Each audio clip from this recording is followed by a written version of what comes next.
Hey Lisa. Hi Sakura. Hi Delia. Hi See Me. Hey Mandy Hall. How you doing? Hi Pear Tree. Hey Mary Kim. Hi Laura. Hey Ivy Lynn. How are you? Early. Hey Tammy. Hi Linda. Hi Two Scooter. Hi Carrie Lynn. Hi the Frilly Farmhouse. Hi Janae. Hi Vivi. Hi Scarlet Rain. Kathy. L Jackson. Chrissy. Miss Mary. Debbie on the move. Deb on the move. Patty and Jack. Hi Peggy Johnson. Hey Dewey Do Right. Hey Monica. Hi Doreen. Hey Leah. Hey Z Storage. Haven't seen you in a while. Hey Led Zeppelin girl. Hi Amanda. Hello Anita. Hey Tori. Hi Nikki. Hey Angel Eyes. Hey everyone joining. Okay, so how's everybody doing?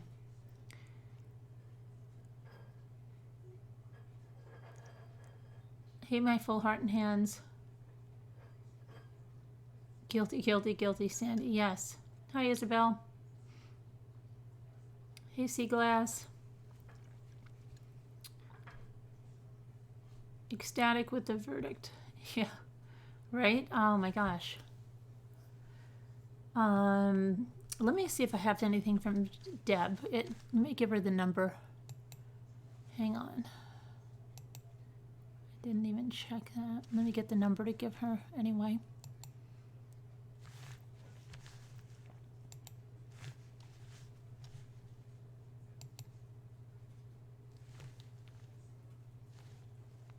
Oops. Whoops, whoops, whoops. Yes, she's asking me, and I have to get her the number. And now my Facebook just...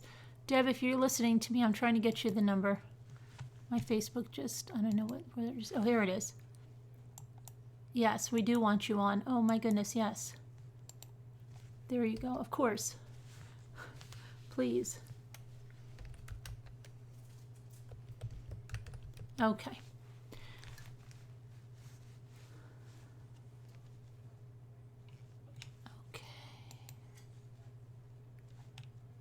And when did she send that to me? At 11. So, okay. Hopefully she's still on. She's still active. All right. So she should be in here momentarily. See my thumbnail? I bought a VW Beetle. You did? What year? What year, Tori?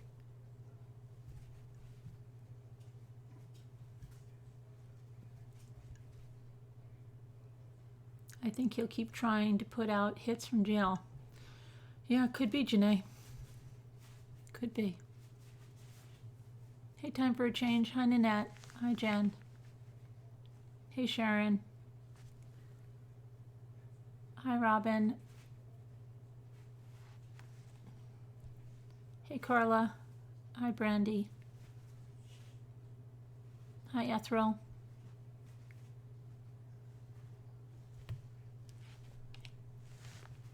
I think he's going to get hit in jail. Yeah, right?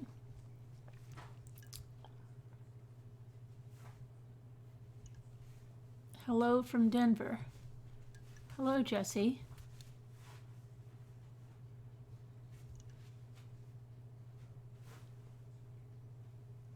The puppy's ripping up a paper towel. He will PC up. He will PC up. Hey, Karen, how are you? I heard you've been sleeping at night. Hey, Soul Diversity, hi.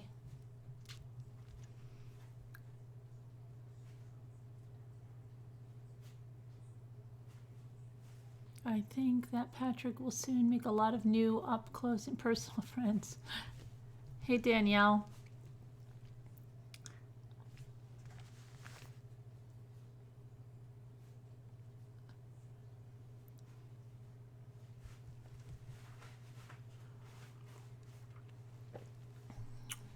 Yeah, thinking about you, Sharon. Yep, definitely. Did anyone see the interview? I saw a little bit of it, Linda. Jimmy was watching it, and I'm like, what is that about?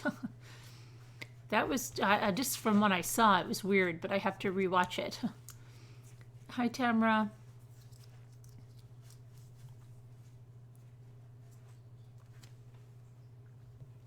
What was he? He was frequenting, or he's saying that it's not true that he wasn't with any of those girls?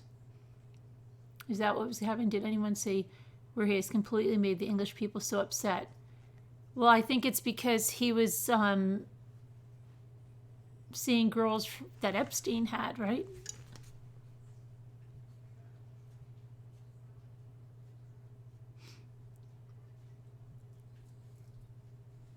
And he's denying, oh, I don't remember any pictures.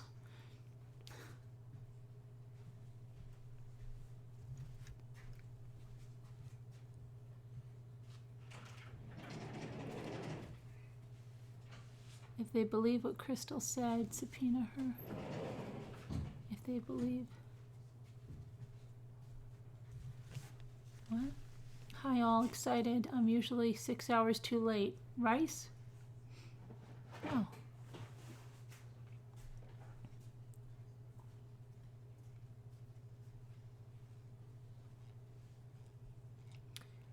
Hey, Evelyn. Mary Beth. I'm going to have Jimmy send you the pictures because he has room on his phone, so you're going to see a number, but I'll have him say it's Jimmy when he sends you the pictures.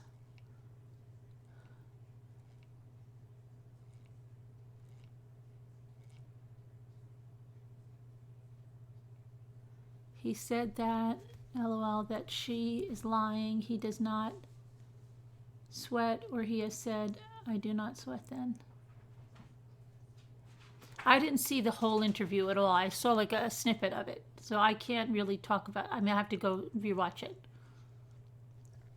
Hey, MH. So Deb should be in here in a minute. I think Tom's coming too.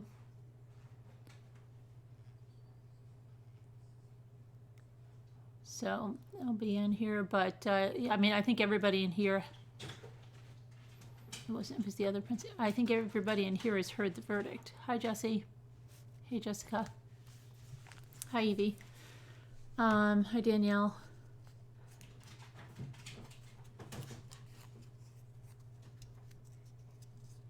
So.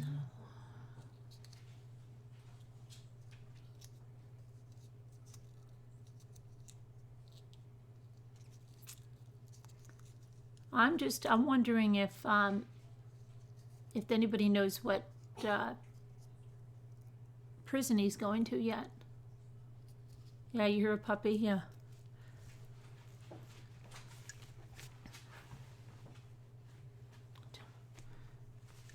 I've heard it. I was so amazed. He was also sentenced today.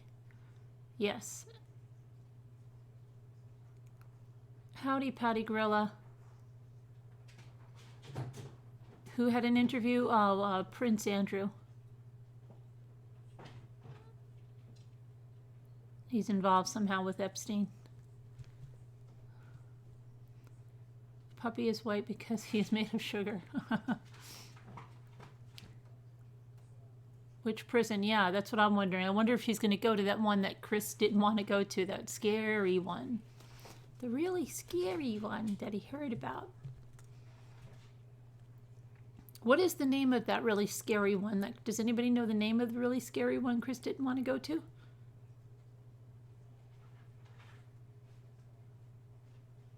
Isn't Krystal under oath obligated to tell the truth? She's done now, though. She testified in the trial.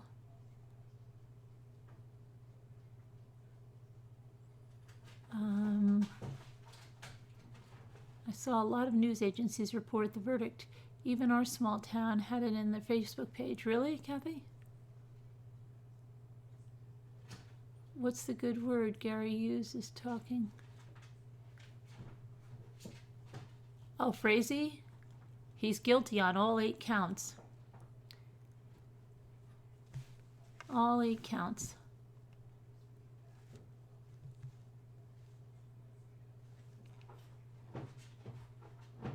Frazee is going to be in prison until the end of time. What now? Did he mention his appeal? That's another thing I want to find out. And we know he was stoic. First degree. He's guilty on everything. I'll go over to get. I mean, we did this afternoon here. Oh, here's Deb. Oh, good. Here's Deb. Hi. Hi, Carolyn. Hi, everyone. Hi. So, wow. Were you there? So, the opening argument started this morning, and then they were out for like under 3 hours, right? Yes, I was there this morning, and we had recess for lunch, jury to deliberate. And what a whirlwind, right? And you guys, I can't even describe unwinding from it all. It's been a roller coaster of a day. I can imagine. But at least, we got the verdict. Now, a couple of things. You said, or maybe it wasn't you, but his reaction was no reaction? Yeah, he had hardly any emotion at all. And I mean, it was really quick. Don't you think it was really quick? Were you expecting it to come back this fast? Well, I'll tell you, I had just done a video about the closing arguments, right?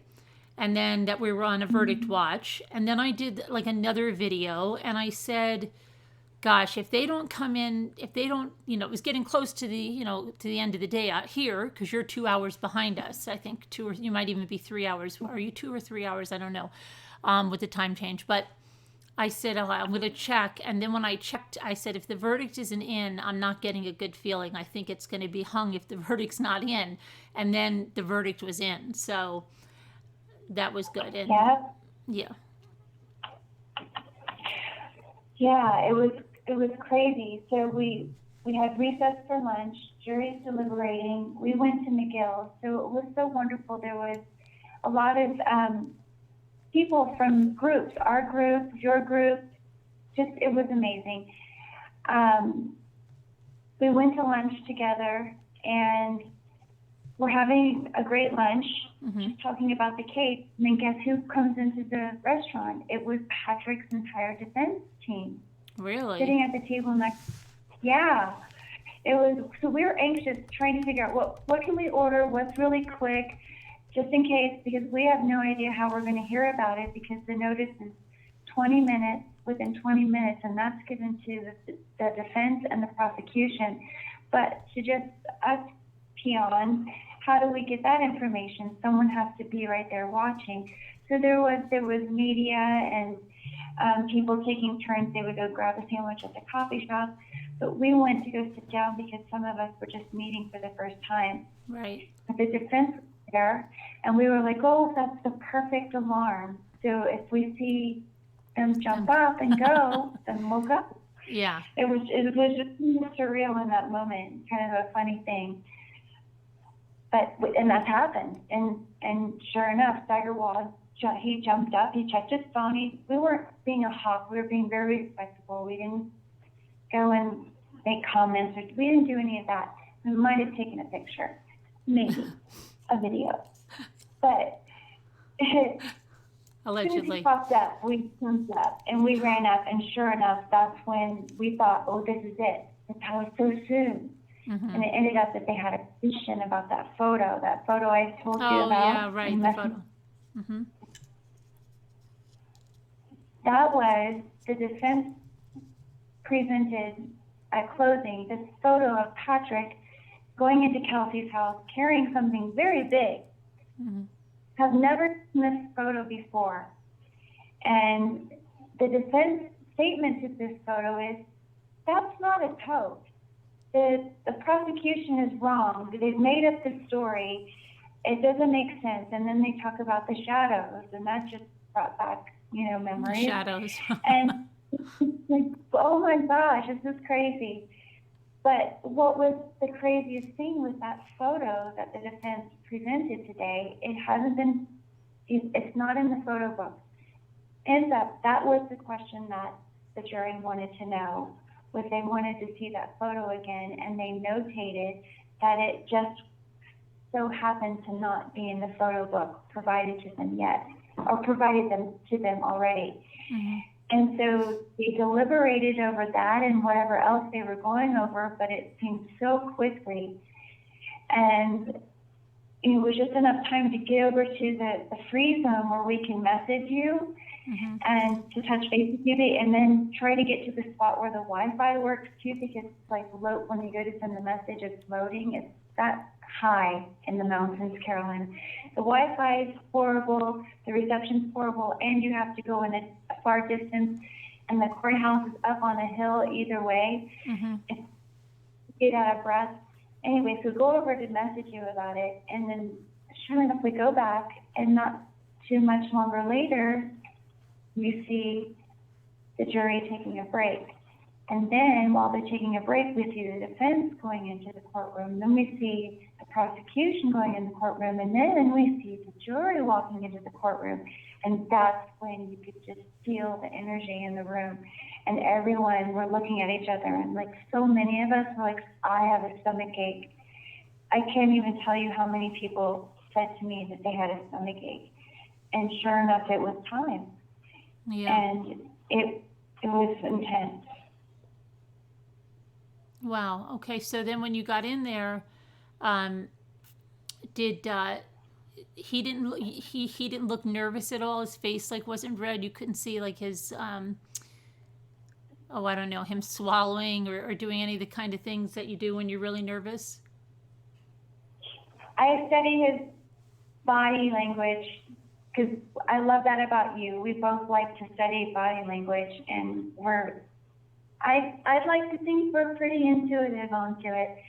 But yeah, so I studied it, and his posture was his hands together, kind of clasped together, gripped together, the fingers together, in between his knees or his thighs, and you can imagine, hunched over a bit, but the chin up, looking at not everyone. Today he didn't look at the gallery, but looking in the corner of his eye, looking at the jury a lot, and blinking a lot. It was an interesting behavior. It was emotionless, but just an interesting posture with a lot of blinking. Now, was he standing when they read the verdict? Oh my goodness. I feel like I was sitting down. I don't remember. Okay. Yeah, because I'm sorry. Sometimes that's all right. No. So, but I'm like the normal thing to do. Right. So then when they read it, there was like, did his defense attorneys like rub him on the back and say something like they usually say, or did they do any of that? No. When I looked over that way, Patrick was pretty much in that position, and Kelsey's father was having a lot of eye contact with him, like he's kept a lot this week. I noticed it. I think it has to do with the threat of his wife too. So he murders his daughter, and then he threatens his wife's life. Goes in with that, that threat that let us all know about that. I think that was some of him. Just seeing the two of them in the courtroom, just a few feet away from each other, and you can cut it with a knife. And Patrick could move an inch, and Daryl would just eat him like a lion. It was intense. And so, but between the attorneys, I also noticed that Patrick did lean in to talk to them, and it was very short, and it wasn't like an eye contact thing. It was, listening out the side of your ear, and then Patrick was back to his position. But Steyerwolf specifically had his hand on his head, and he's rubbing the top of his head. Can you believe how crazy I am? I make notes of this. I'm sorry, guys. He's rubbing his head, and he's shaking his head no. Shaking his head no. While his verdict is being read. It was that. Isn't that crazy? Yeah, and did they mention the appeal? No, I didn't hear anything of the appeal. I don't believe I did. No. Okay. No. I knew that the impact statements were really rough, and everyone was crying, and Dan May, He needed a box of tissues just to himself. Oh, really? I'm going to crack up. I mean, yeah. Elizabeth Warren, she was really choked up and crying, just talking and giving her her representation. Now, The was family. Cheryl in court today? She was not in court. Okay. And so, but she was on the conference call, connected with Clint, Kelsey's brother, and with Cheryl, her mother. They were on conference call, and they wished to participate and listen in on it, but it was a family member who read Cheryl's impact statement, which I totally get why. What do you guys think, that instead of her giving it, even though she was there, of course in spirit, but she was also there over the speakerphone, and my goodness, she's probably being protected because her life has been threatened. She couldn't be there. Right. So the father was there and Clint was there? Or Clint was on the phone as well. He was on the phone. Probably by his mother's side, yeah. So her father was there, because they said there were 2 rows of family members for Kelsey. That's just what I got from the news. Yes, there were 2 rows of family members who were holding hands and hugging and just very supportive of one another, able to keep each other's spirits high. It was an honor to be sitting next to them and to support them during this horrible time. And they're very thankful for all of us, you, Carolyn, everyone, for keeping Kelsey's memory alive and, making sure that her dignity remains, because Patrick tried so hard to take it away and he never can. Mm-hmm.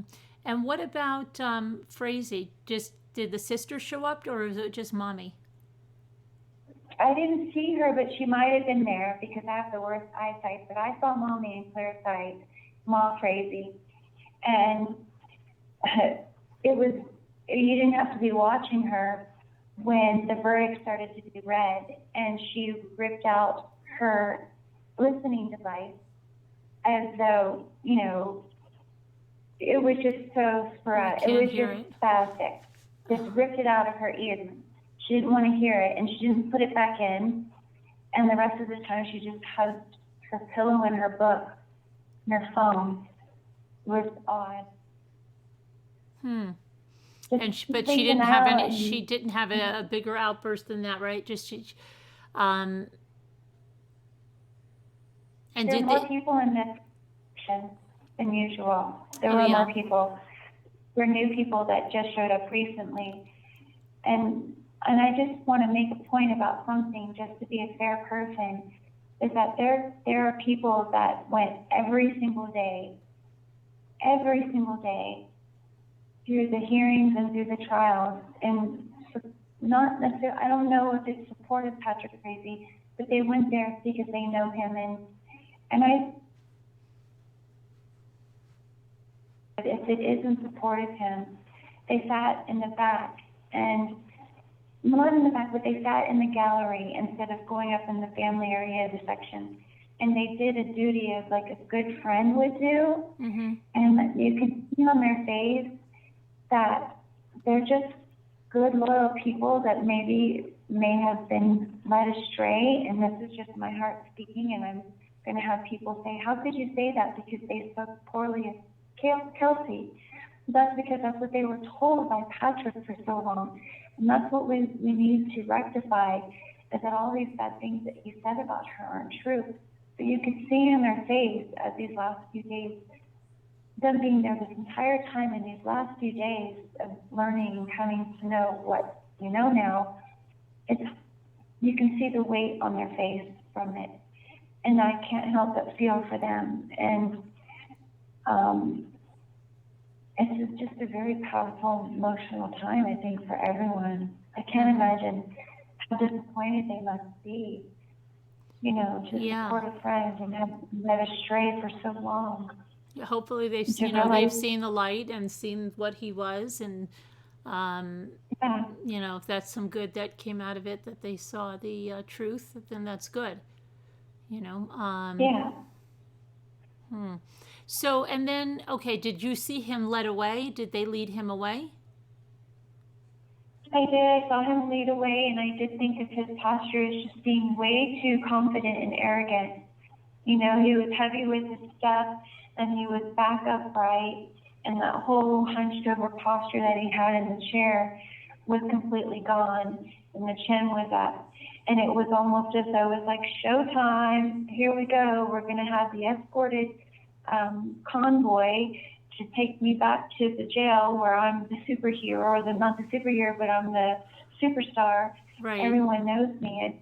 It just got to be a bit grandiose for me, but Yeah, I'm I mean, why does he hypersensitive. have to have that tent so nobody sees him? I don't even get that. Why? That's for his protection because he's in the custody of the authorities and they're responsible for him. And if anything were to happen to him, that's just to save him from any type of sniper or Yeah. any type of vision. So Okay. they're just doing his job. Yeah. Yeah, he's nothing. But he's picking it up like he's a superstar and he's like red carpet. But no, that's just so no one blows his head off for being still such a horrible human being. But what about when the judge said the things he said? How did he react with that? During the sentencing? Emotionless. Yeah. Just emotionless. Completely different than yesterday. Or not yesterday, I want to say yesterday, but Friday. Friday he was scanning the gallery and he was getting eye contact. It seemed like he was trying to get a gauge of the room, if you will. Today it was just, it was just as typical, emotionless. And the most unusual thing was the blinking. I don't know if it was to keep himself from crying or to look like he was keeping himself from crying or to try to make himself fake cry.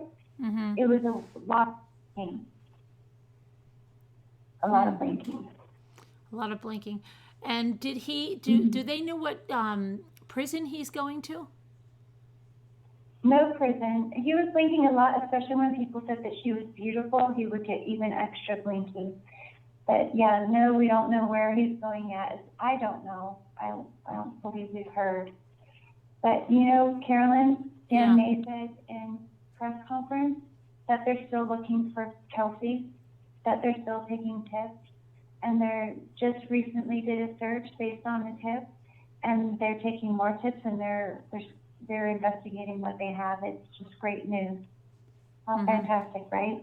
Yeah, hopefully. I mean, it's I seem to think he put her in the river or a lake or some type of water.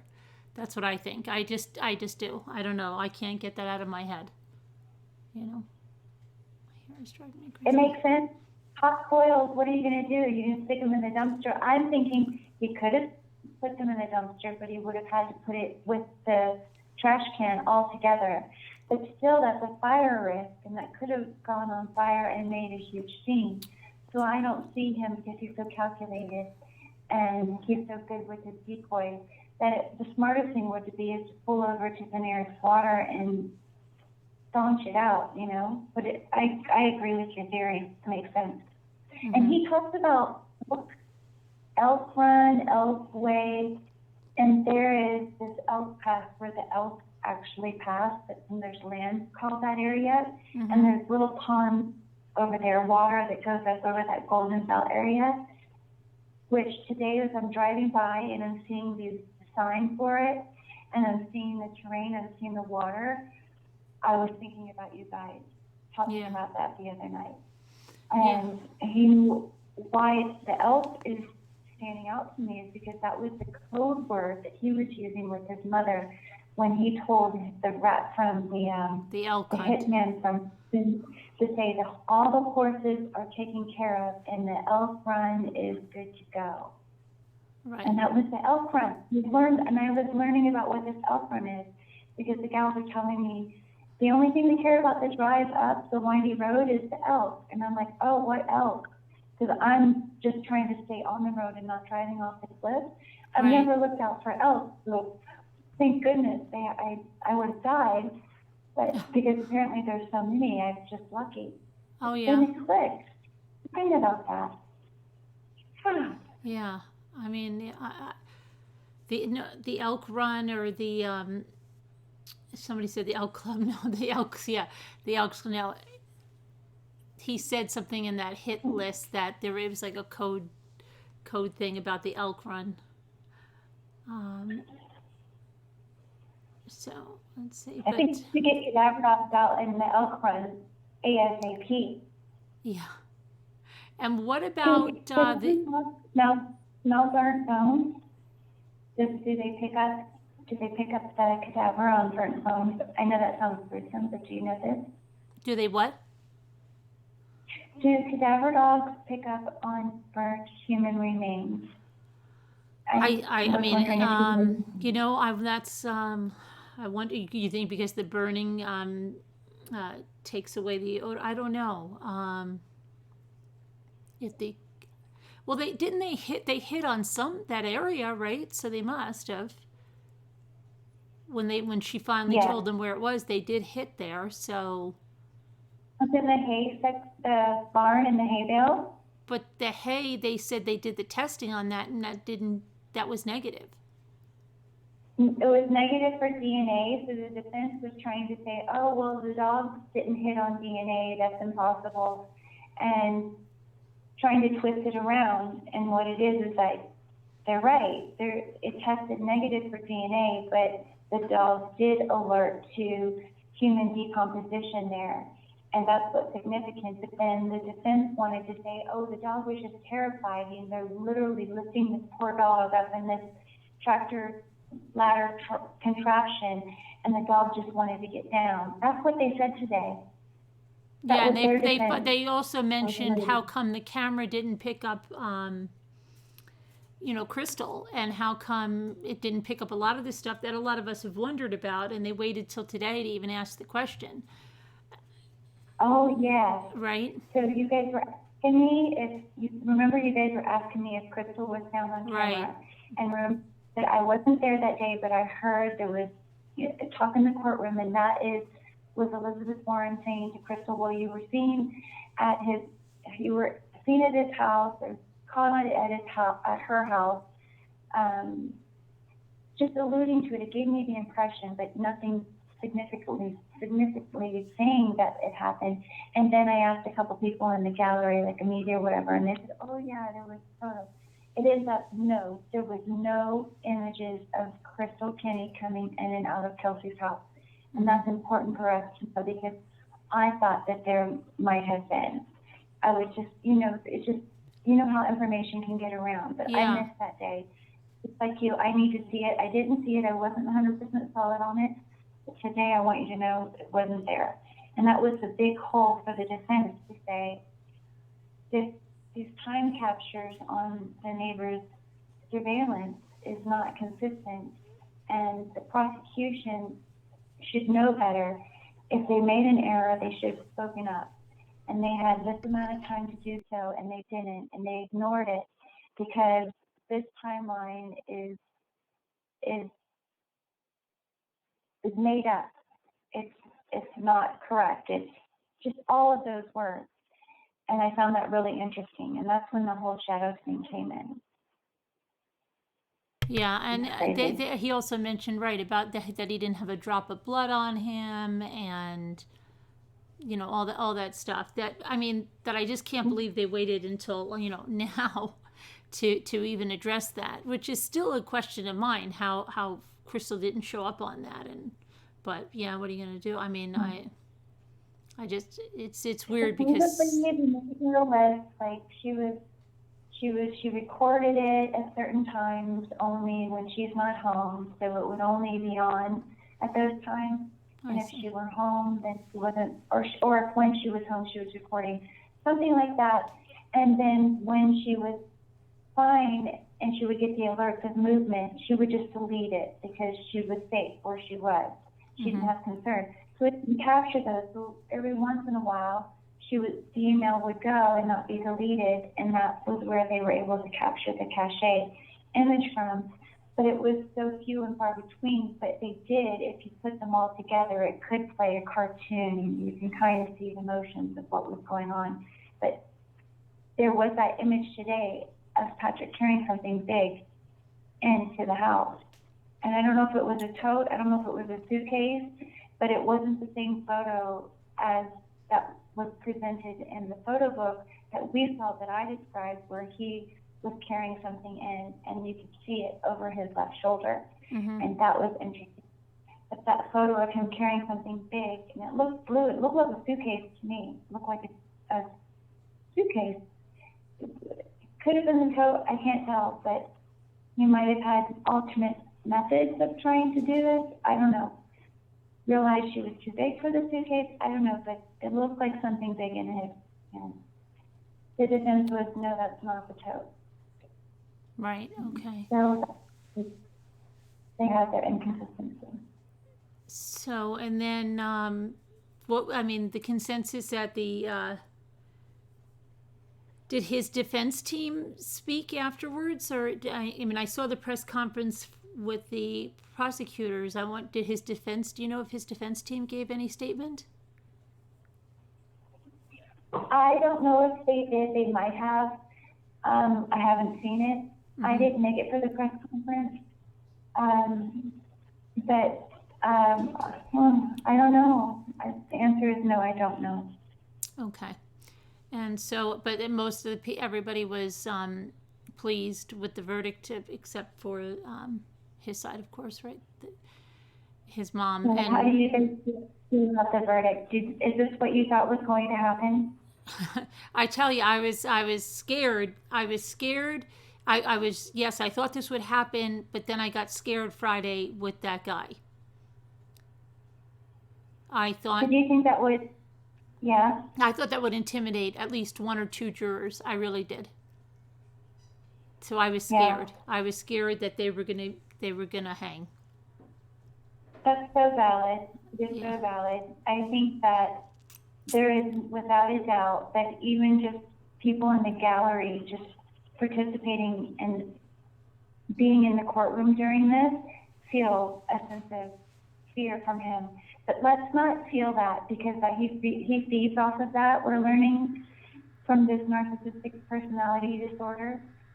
But he's a very scary dude. And Tom was saying today that don't be naive to think that this one Berkeley guy is the only guy he was speaking to.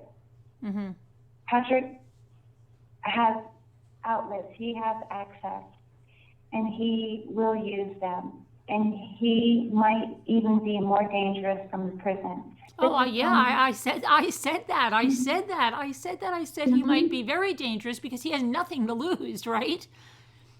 He has nothing to lose. You guys, stop it. Can't do it anymore. Yeah. You did wonder why Cheryl isn't in the courtroom. I'm sure. Right. Cheryl, she didn't have to be. Cheryl was strong enough for everyone, for their entire family. He was a bear, and Patrick was the rat, scoundrel snake that he is. And he is going where he deserves to be. Right, but yeah, just like, that is a scary thing, like I said. And, if I would be really, really scared if I were, just the Berreth. I don't know, because he just may be so disgruntled, especially if they strip him of his parental rights and they adopt the baby. Yeah. He might go over the edge. That might be enough to put him right over the edge. Yeah, and Grandma May, when, they asked Patrick Frazee if he had anything to say or any statement to make, we're not surprised to hear that he didn't, because he's just been mum's the word the whole time and deny. But, a grandmother for a grandchild and her son who's done something so horrendous, you think she would just speak up and just say something, anything. And she didn't. She just ripped out her earbud. She just disconnected from it all and tuned out. Does not care about Kelsey or her family or her grandchild. That's my personal opinion. I think But I hate she's. that. You don't think she's going to try to get try to fight for custody of that child? I have a feeling.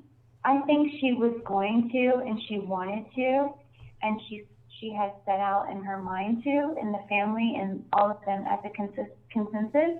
Mm-hmm. But after the stance that Daryl made in the courtroom, I mean, what I'm talking about, big there. And then Cheryl's impact statement, that in so many words said, back off, don't even think about it. There's no way. We are a force, and you will never, ever, ever penetrate this. You will never harm Kaylee ever again. We are protecting her. Stay away.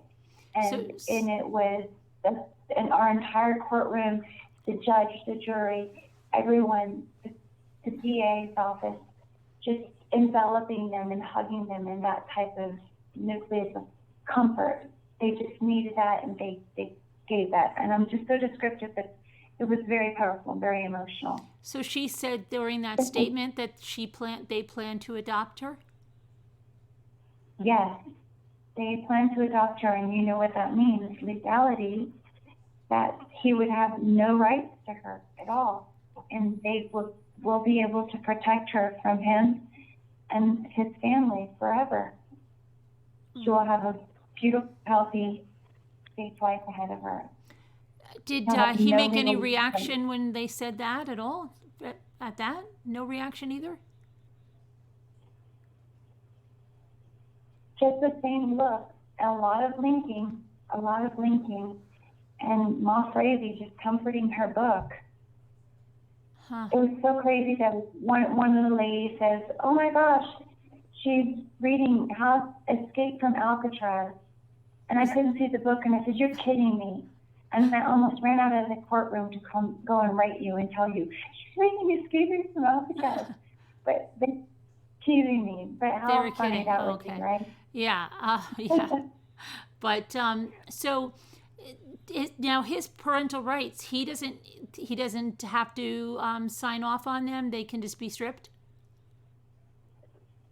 That would be such a huge process for them to do. He will end up having to give over his parental rights. So essentially, they just put him on notice that that's what they're fighting for. And I guess if he has any type of anything in him, he'll give that up and allow them to do that for his daughter after what he's caused her so far.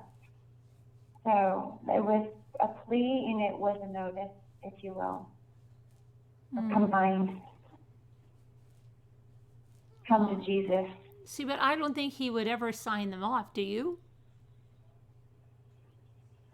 He doesn't seem the personality, but they're trying to appeal to it if it's there. We know I don't think he would ever. I don't think he would ever do that. I think that's his. I don't think he would ever do it. Oh, not me. I don't think he would ever do it. I mean, not. They'd have to do something forcefully. He would never do it. That's just my thinking. Yeah, just like how I think he's more dangerous inside there, because he literally has nothing to lose, and he just must be saying, like, I can't believe this. Krystal Kenney's out there walking around.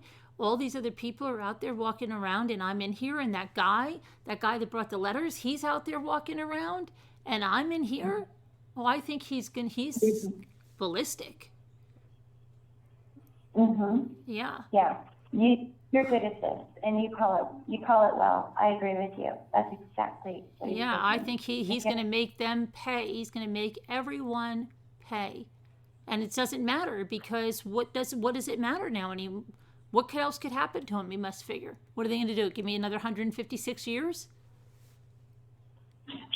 It's so scary, isn't it? And is it horrible of us to wish and hope because he is so scary that maybe they have a burn fire pit at prison and he gets thrown into it quickly. Do they use shanks? They use shanks over yeah. Yeah, prison justice, yeah. chairs, shanks, stuff like that. But where is he going to be? That's what I'm interested in. What prison he's going to, and where he's going to be housed. What do you think? Because you're the expert on it. What if he's going to where Chris Watts is? What will you do then? I think Chris Watts is too lenient for him. Yeah. Yeah, I don't think they would put him over there. I would like to see his when they start giving us this discovery. I want to see the reports from the corrections officers of how he behaved in jail. You know, what his demeanor was, what was he doing in the cell, if he had any altercations. What about his IQ test, guys? Do you know how they did on Chris Watts? Mm-hmm. What do you think his IQ is going to be? I'm going to say below average. You think so? Below average? I don't think he'll be below average. I think, you know, I don't know that he'll be anywhere like a genius level, but I think he'll be above average. I think did he graduate from college? I don't think so. And I really think he thinks he's smarter than everyone else. He doesn't have that intelligence.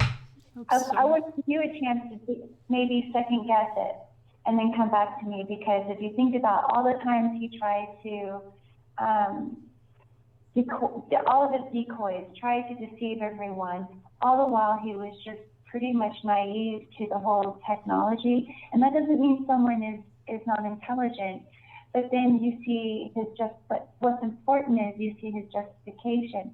And he didn't pay much mind to any of that, because he said, oh, he could just justify it all, those pings, the phones pinging together, as though Kelsey was stalking him. Again, basing Kelsey's reputation on the BS that he has lined up for her, which is not the truth. So in and of itself was never even plausible. He made major mistakes, and so I think he just thinks he's clever. Okay. But he's not. Unfortunately, Chris Watts does have a high IQ, and he's really dumb and bad for what he did. He has no social skills. No, he's right. He has he's got what they call it. He's NPD, but he has what is it? There's a social something, and the two of them put together makes a psychopath, and that's Chris Watts.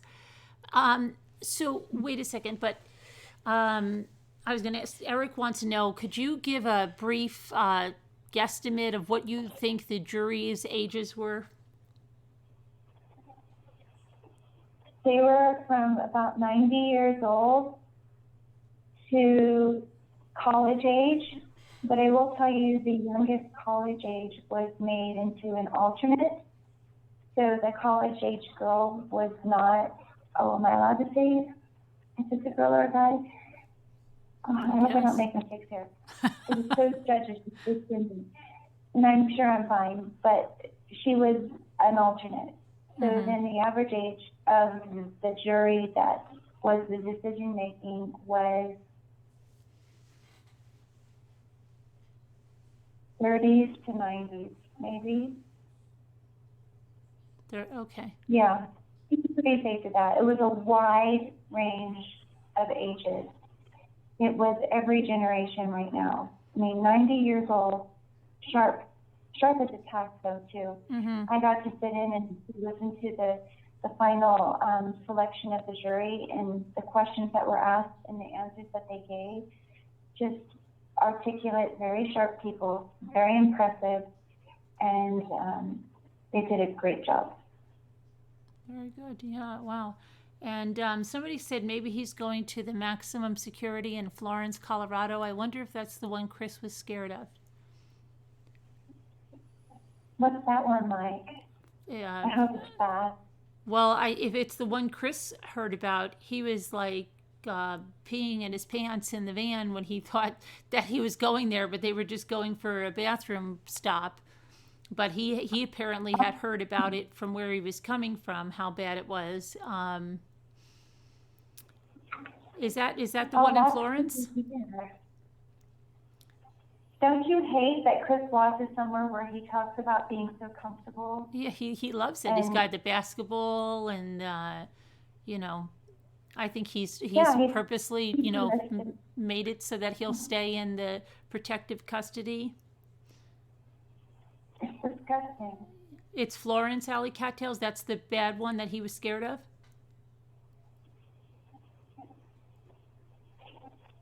That would be excellent. But now Would that make will Frazee be in protective custody? I mean, he didn't kill a child or anything, so do you think because he's high profile? maybe. I mean, but they just don't put anybody that kills their spouse or fiance in protective, because there's a lot of them there that killed their spouse or their fiance, right? It's Yeah, too many. You have a farm friend that lives in that city. Yikes. Okay, it's a bad one. That's the one that he was freaking about. Okay. All right. So he's, I guess maybe, when are we going to find, I guess they won't say it until he's there, right? Because they don't want to, anybody following or, whatever. If they're really worried about his protection, they're not going to say until he's there, just like with Watts. They moved him like during the night or something. They don't tell anyone. They just come tell you, get your things, we're going.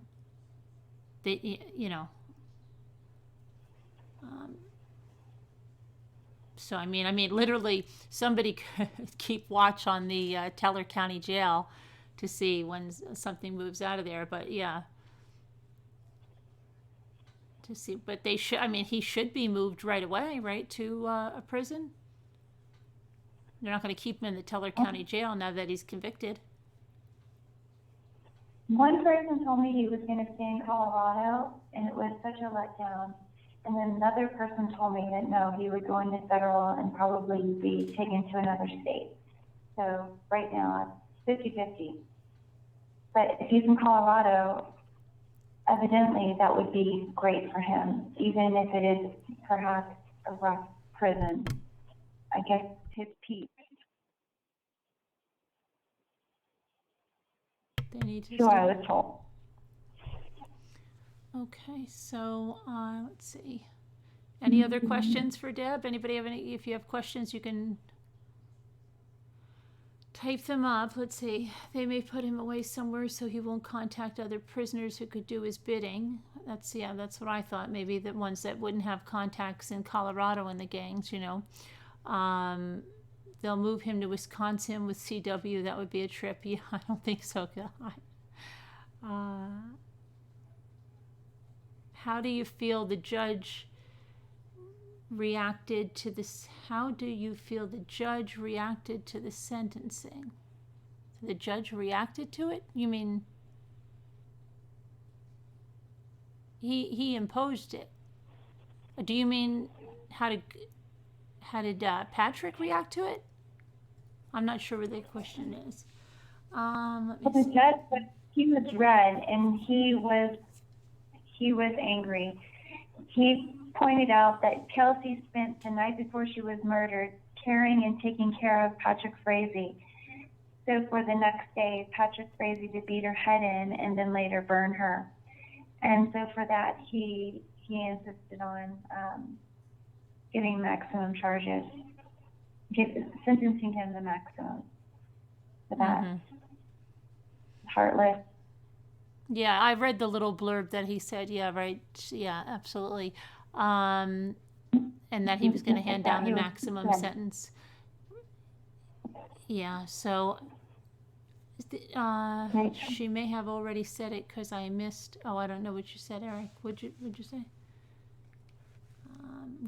When was he sentenced? Yes, he was sentenced. Life without parole and 156 years. Plus, to rub it in his nose, an additional 5 years probation. So, I mean, all to rub it in the nose, and that's right. 6 years, so no one's going to get that. Okay, and do you remember what the pink, somebody asked me about the pink handcuffs the other day. Do you remember what the pink handcuffs signified? It means abuse against women and abuse Oh, against children. okay. All right. Mm-hmm. It's the meaning factor. I thought at the beginning when I first saw it, I thought that, oh, they just mixed the handcuffs together. Women's prison, men's prison, and whatever's available is what they get. But no, that's not true. What it means is that that person did violence against a woman or a child, or both. That's what I heard. Double check me. That was compelling. Okay, so let's see. Prison is Maybe we nice. can get back, talk about the different things that the defense was using to, I'm sure you guys got that in the news. I'm sorry I haven't had a chance to catch up. But the defense and their closing argument was just really interesting about how it was, Krystal had so many opportunities to turn Patrick in or turn, to report Kaylee being abused, but she didn't. It was just so, just they were trying to blame Krystal for these things, which she is, and she is to be blamed for, but that was to eliminate Patrick from his part and doing, and it was very weak. But what it does is it does remind us of the things that she did fail to do, and her sentencing is coming up, and we should try to be present for that, don't you think? Oh, yeah, the 5th, right? The 5th? Yeah. Right? Is it the 5th? I think so, Okay. yeah. The 5th of Thank you. December, yeah. Okay. So we'll Okay. have to see how that goes. And Lovey's wanted me to say that how very appreciative that we all are for, you doing this, going there and reporting on this and letting us all know. Thank you. I was so surprised that there would be so many people that cared about Kelsey. He's beside himself, and he can cry himself in a hole to see that there is love and support for Kelsey, and that's because of all of you. And us good people need to stick together, so thank you. And come join our group if you want to hear more information. Oh, yeah, all the yeah. while, I'll put in the group. There's groups on Facebook, the People's Team for Justice, and I'll put in the link in a second here, and then I think you can just go in and join the Facebook group. But thank you. It would be great to end this, a high note, a representation of how many people reached out for Kelsey. So we appreciate you coming in, and we're glad that we got to this part, and we'll see where things go with Krystal Kenney in the future. Thank you. Yeah, absolutely. And let's see, anybody else? Deb, I sent you. Oh, Eric said he sent you a request to join the group today. And let's see. Earthbound is saying it's a status hearing in December for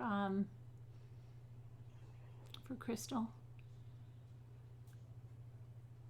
And but she's supposed to be sentenced, that's what he said, in June. After this was finished and Patrick was sentenced, she was supposed to be then sentenced. So it can't be that far off. I want to say that it was like after the 10th, like the 15th, 16th, one of those days, but maybe it's sooner. We need to look into it, and you guys are better at that. Right. I know somebody said today the 5th, but yeah, okay, I'll have to check and see when that is. Her sentencing is 8 weeks from today, Earthbound? That would be in January? Will you guys wake me up the day before? And I'll go. You heard the 16th of December, Carolyn, or January? I think it's December. December. Okay. Now Kathy says January. Everybody's got a different answer.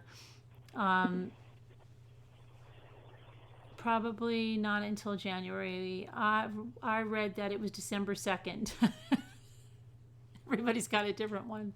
You saw December 6th, Liz. I had a closing question for you, though. Yeah.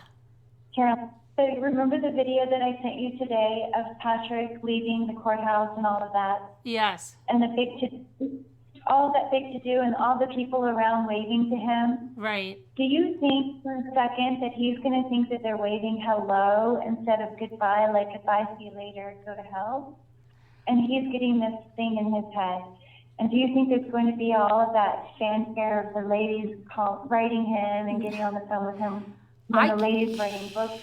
What do you think? I can't imagine, because he's a dangerous guy. After that came out, like somebody said, be careful, ladies writing to him, because he'll have your address, he'll have this, he'll have that. What if he asks you for something and then you don't do it, and then he says, I'm going to put a hit out on you? But I'm sure that there will be someone that will find that really attractive, that he's got that power, like whatever it is that draws them to men like that.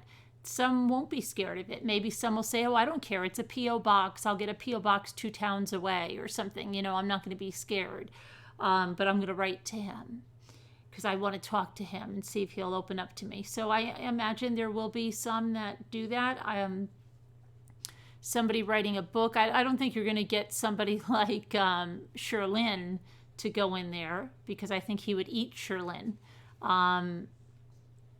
Yeah. If somebody's going to go in there, it's going to be. I don't even think he would talk to anybody. If it's nothing that's in it for him. I agree with you, because you know how we were talking the other night, and you were saying how women are kind of repelled from him. He's like the example of what like almost everyone has gone through at some point in their life. Just that horrible person who just is just criticizing you, but. Do you know how many women came to court today with manicures and the French manicures because Patrick told Kelsey she couldn't have manicures because only whores have manicures? He said that too? He said, yeah, you remember that. I know, I don't remember that. I remember that his mother called Kelsey a prostitute. Bright, is she a prostitute? But I didn't know that about the manicures. I don't remember that. So she did. She implanted in his head, I think this came from Frazee, that a woman with manicure is a whore, especially French manicures. And so a lot of women came to court today. With French manicures? Just to repel him, to make him to remind him of, I don't know, it was just a reaction, a woman reaction. And I think maybe what we'll see in the opposite of Chris Watts, what's interesting is Patrick Frazee is there's some opposites and then there's some similarities. But what's opposite is maybe where the women kind of gravitated to him for some weird reason. I feel like he is the perfect example of when women are completely adverse to a personality and terrified and won't go there. So I think maybe you're right. We might not see as much of that in this situation because of that.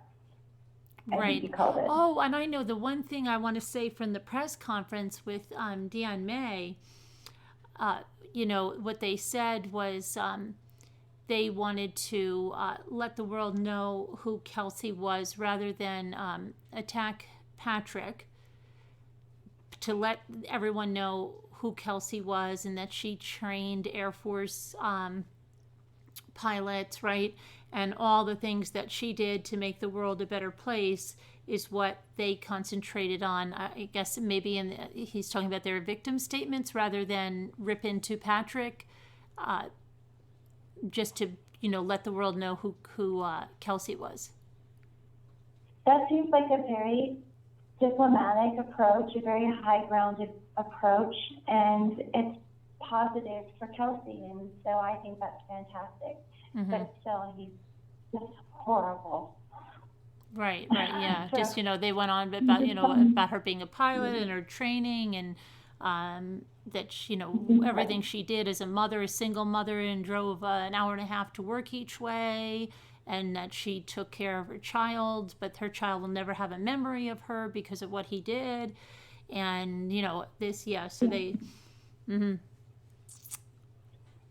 just wanted to get that out about, everything she did, and that, like you said, that she spent her, that last night getting him medication and running around to try to take care of him. And I know you, and I knew you before this case, and I know what drove you so much with Chris Watt's case was the Shanann bashing, and that was me too. And it seemed like when this case started and it started to pick up in social media, it was folks like you, me, and the others that said, no way is anyone going to try and attack Kelsey. And it's just been on guard from the get-go. And I'm just really proud that it never infiltrated, and that whole dialogue that Patrick planted out there never seeped into, and that Kelsey's dignity always remained. And it's just thanks to people like you and me being inspired by you and stepping up to do this, and with the guidance and help by you and so many others. Just thank you guys so much. Oh yeah, you're great. I mean, you're an inspiration too. I'm going out there every day and reporting on this and being a champion too for victims. That's great. And everyone, I think everyone in the group, everyone that's worked for the cause, and everyone that just tries to do the right thing, get the right information out there, and it's just such an honor, right? It's just an honor.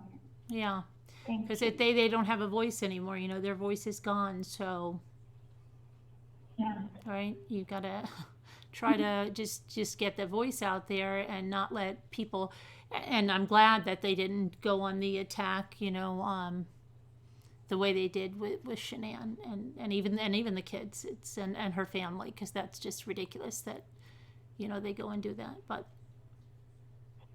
so. Yeah, so we did through the case.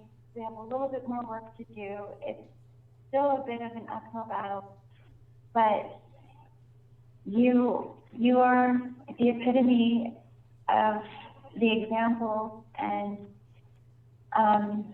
we appreciate you and your guidance, and soon there'll be an end to this, and we just hope at the end of the day it's a great success, and so far it has been, and if we can find Kelsey, that would be fantastic.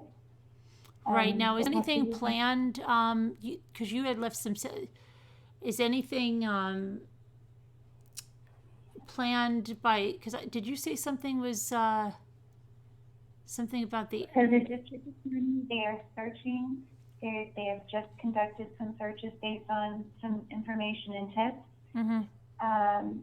They are taking in tips and calls. If anyone knows anything, please call in, and we can get the number and we can post it up on your page. But it's an active investigation. They are still looking and searching for Kelsey, and that is fabulous, fantastic. It is inspiring. It's just everything. It's great because no matter what, the family wants to know and needs to know. And that just tells you how dedicated this district attorney is, the state is, to provide justice and for Kelsey. Right. And is there any what was I going to say? Are they still having the wrongful the death suit against Patrick? Is that would still go through? Yeah. It wasn't mentioned today, the wrongful death suit, but it was mentioned that the family wishes to have a United States Airman Scholarship Award in Kelsey's name. That would mean that there would be an individual who learns to fly and becomes an airman through Kelsey's name. That they wished, and they said Patrick would have to contribute to each year. So I guess if there's anything to correlate to the wrongful death, it was maybe a mention of that they expect him to contribute to that fund. And that's a hint. Yeah, I believe, and they should, and I hope they do. And that's an amazing scholarship opportunity that they will make for someone under Kelsey's name. And That would be great for them to make that happen. And if they need the public to make it happen, we should all come together and help them to do that because Kelsey really deserves that. Right, right. Yes, absolutely. Yes. Um, Sorry. okay, so I don't know. I was just looking at something because I think, okay, no, I thought Alicia. Did he look scared, Alicia says? Did Patrick look scared? She said he was very stoic. He didn't really look much of anything. His head was down a little bit. Just in his lap. I hunched over it. It was something, guys, to see the prosecution in tears. It wasn't high five like that. It wasn't smiles like we did it. It was. Yeah, kind of like Amber Jones. I don't know if you saw that. Not Amber Jones. Tim Jones' trial. You know, Rick Hubbard. That was a very emotional close because you had all the children that were. He did a phenomenal job in showing that those children were never going. They were denied a life. You know. He denied them their dreams by reading their school journals. I mean, that was when you were crying like crazy along, with them. So, but yeah, and in their press conference after, at the end, that very, very emotional. So I imagine it was somewhere along lines like that. Yeah, Carolyn, they were hugging, and Dan was hugging, and it was so emotional. My goodness, you just like you say, just like that. Yeah. So, what do you guys think about the prosecution at the end of the day after all of this? Are you proud if you lived in Colorado, if you lived here, do you feel safe that if anything would have happened to you or to a loved one, that you would get justice? This is just, I'm throwing it out there. Okay. Do you think this is what do you think? She wants to know what you think of the prosecution at the end of the day here. So just, you can type that up if you want. Did you know somebody want to critique the defense? And we know the defense did what the defense did. Some of us think, like I think, that they worked with what they had to work with. Others think they could have done other things and done more alternatives. And that's also true. But instead of focusing on the defense, because Patrick is where he is and we kind of, both the jury agrees, and that's how it is. How do you feel the prosecution did? And do you feel like represented? Because I really do. I think that they're affected for the rest of their life because of this. It's heart-wrenching. Deb wants to know how you feel the prosecution did during this, and what were your thoughts on that?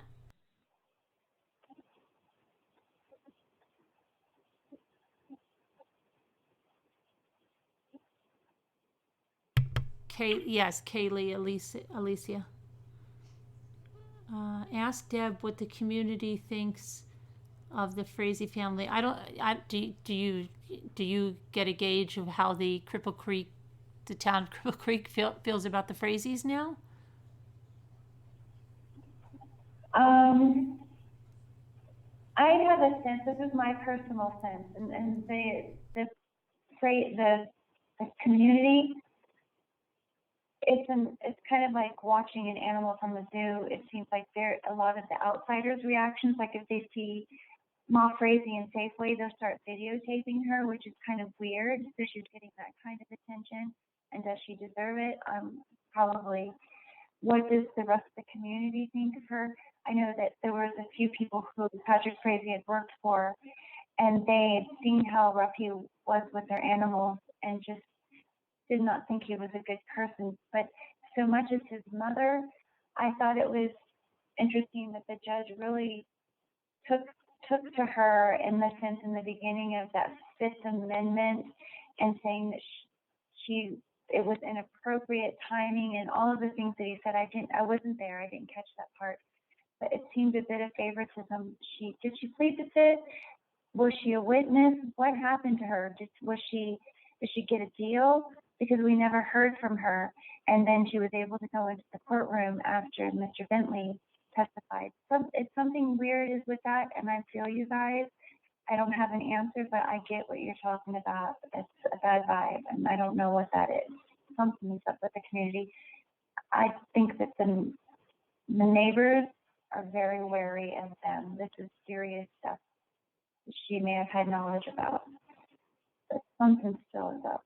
I hope I make Yes, and I put the link up to the Facebook group. It's right there. I'll put it in again here. That's the People's Team for Justice, that group. So you can join that because there'll still be discussion and things. Let's see. And they said, yes, let's see. Somebody said they did a good job. They humanized Kelsey, made her for real. Great job with what they had to work with. I'm wondering how much the baby and the rest of Kelsey's family will be protected now, right? That's, yeah. The prosecution did an excellent job. So did the defense, by the way. They had nothing else to work with. Let's see. Thank goodness the deal they gave Krystal didn't backfire. Let's see.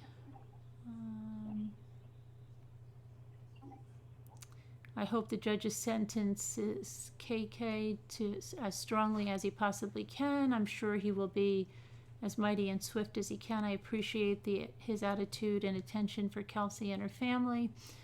Let's see. I love it. And Carolyn, don't you think now that he gave the harshest sentence to Patrick, that it might be assumed that he might do the same for Krystal, meaning where people who media might have been saying that she might serve 0 time. Right. But there's a little confidence maybe she will have to serve 6 months. But that's Yeah, still maybe, not enough. And maybe. Go from there. Maybe if he doesn't give her something because, without her, like they said they would, the prosecutors and said they wouldn't have a case without her. If he doesn't let that get in the way and he did hand down, then I would say, yeah, then maybe he will. So we'll have to see. We have to find out when the date is on that too. So yeah, but let's see what anybody else said here. You pray Patrick Frazee tells where Kelsey's remains are so Kaylee may go visit her mother's gravesite. Then just maybe later on in life, if Kaylee decides to ever speak to, I don't know what that means. I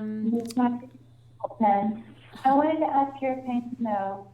Mm-hmm. So when high authority officials say that they might think or believe that Kelsey no longer exists, does that mean that she's never obtainable, that her remnants, even as small as ashes, have been taken or just is in the dust in the wind?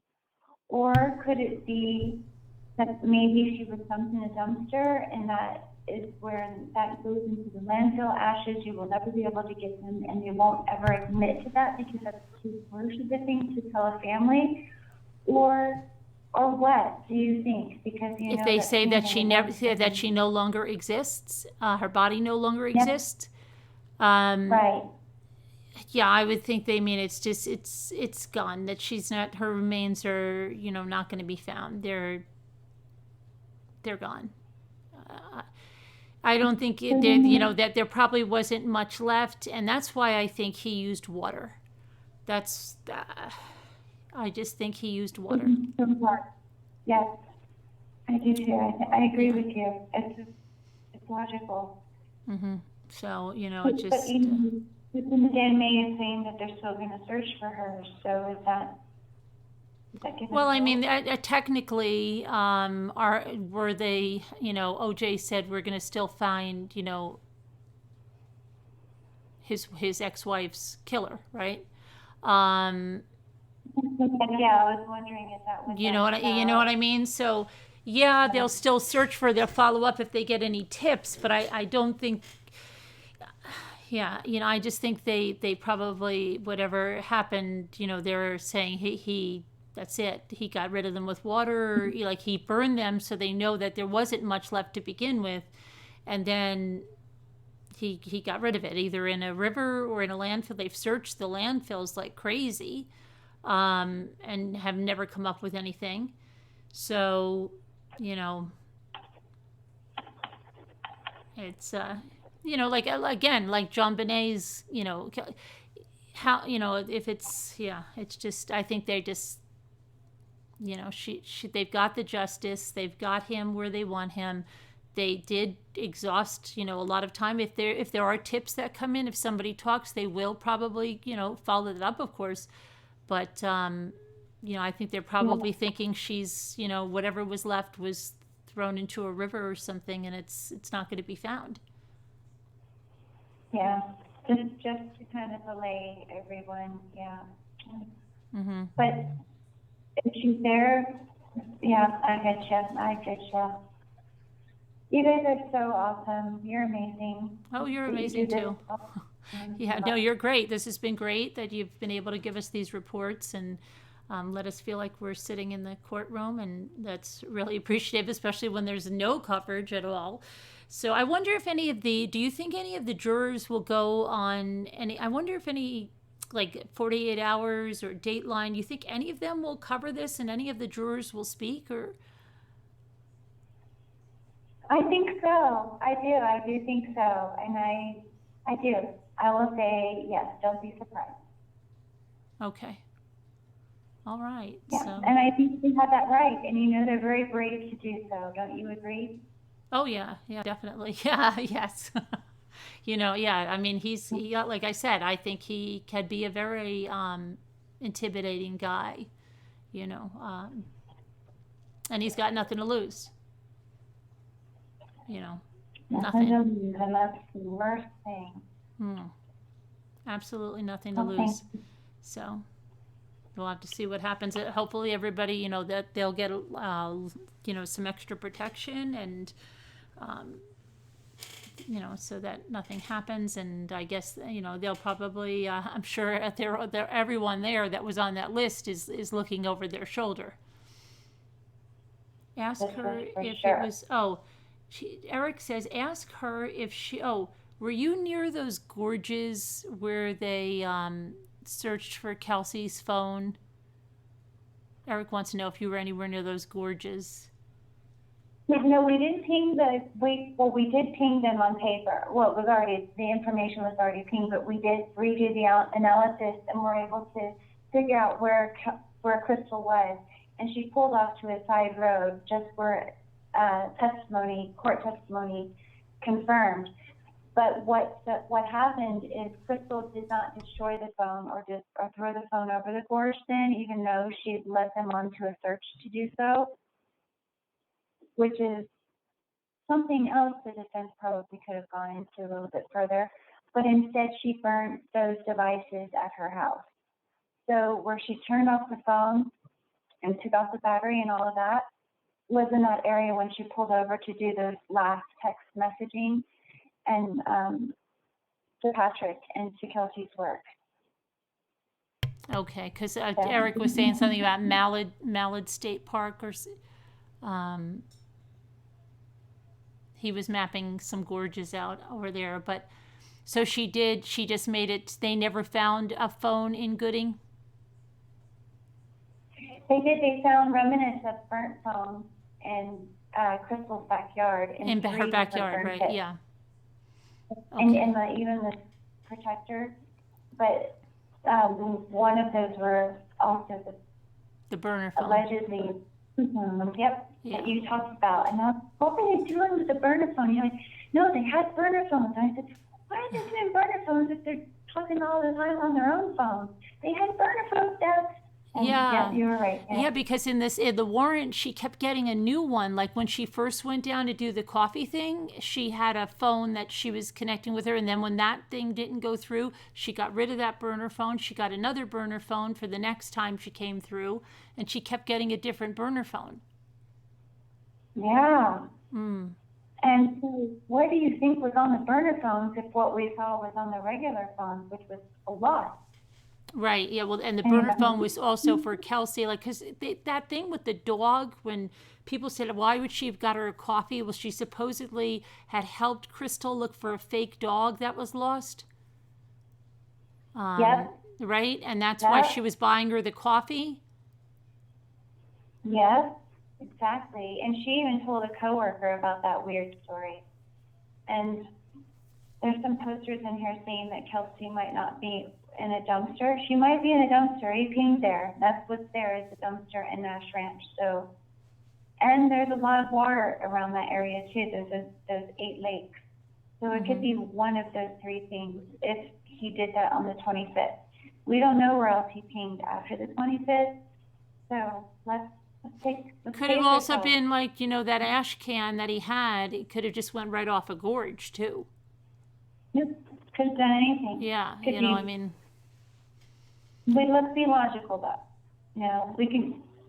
We'll use the process of delineation and it'll be something we can do. We'll figure it out. But guaranteed, law enforcement is working on it. FBI is investigating it. They're doing it all, and they're taking more tips. So if you can help, please call in. That'd be great. Okay. All right. Well, I know you want to probably this has been stressful like crazy for, all of us with this, but you're there every day in the stress of it. So now you need Calgon to take you away into a bath, right? And just relax and just kind of de-stress and, the best possible outcome, it happened, imagine if he was walking free tonight, right? But it's such a relief. It's such a relief for the family, such a relief for the rest of us. But there's no way I can say, you do this constantly, Carolyn. I don't know where you get the energy. Maybe one of these days you can give us your regime of what you do. You wake up at what time and what you do. They say I sleep from 4 to 4, but that's, that doesn't cut it. How do you know? You're amazing. And gosh, I learned so much from you. Thank you so much. Oh, thank you. You're amazing too. You've done great on this case, and you've been going like crazy too. So yeah, I mean, definitely running back and forth. And so, was there snow on the road today? There wasn't. The weather was perfect. It was beautiful, and then Friday was just amazing. It's been a blessing because it could have been worse. Right. Okay. So good. That was good. It didn't look, I mean, it looks colder here where I am than when they were all giving the press conference. It actually looked warm. It looked almost like spring, It didn't look freezing. I mean, it's like in the teens here. It's horrible. Yeah, we packed our big jackets and our comfy covers, and it was very sunshiny and bright. Yeah, it looked like that. Beautiful. So I guess the sun was shining on the verdict, right? And yeah, absolutely. So what is that Frank Rusak said about Shanann, about the I'm trying to think what word he used. Who remember that Shanann is but it definitely was, Kelsey was he said something that who remembers that you've got to remember that. Why is it not coming? Super excited for justice today. Yeah, Shanann is super excited. So yeah, Kelsey was definitely shining there with the justice today. Super excited as well. So yeah, beautiful. Absolutely. Yes, she's certainly super proud. Surely, yeah. God. Wonderful people. Yeah, you let out a scream too, Noreen. Okay, all right, thanks, and yeah, try to get some rest, and we'll see you in the group. I'll put the link up a third time, but yeah, thanks so much for everything you do, and everybody's really grateful for your reports and everything. Okay, so. I'm thankful for you. I'm happy to be here. Thanks again. We'll talk soon. Okay, take care. Bye-bye. Bye. Bye. Bye. It's in the 80s there, Apple Snaffle. Where are you in the 80s?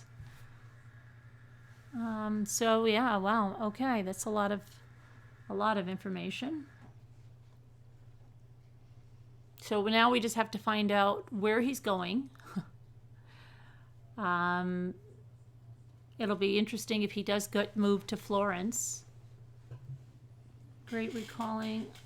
Yeah, super excited. Yeah, well, I actually, somebody helped me out there. I knew that I couldn't remember the two words. Super excited for justice today. And Shanann is super happy or super excited, yeah, for justice.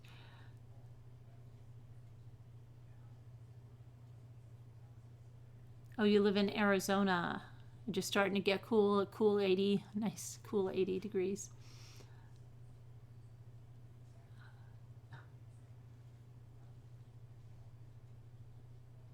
Now the crazy Frazee groupies will come out. I don't know. I mean, I'm sure there will be some. But as we get the discovery, we should get the letters that he got. If it's anything like what they release with Chris, we should get his letters that he's gotten while he's been in Teller County. And he was in Teller County an entire year just about, where Chris wasn't in. Oh, gosh, I'm sorry about that. I keep hitting that. Chris wasn't, what was Chris in there? Not even 6 months. From August to November is when, yeah. So we'll have a lot more in the way of his letters released, and his behavior reports, a year of those.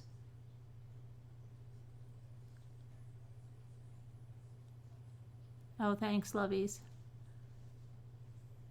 So jealous of people in warm areas. Yeah, Owen, right? How was your ride home? Oh, you slipped on that black ice. Black ice is really scary. Scary stuff, black ice. You made it home okay after that? Or no, he is in the Colorado State Penitentiary.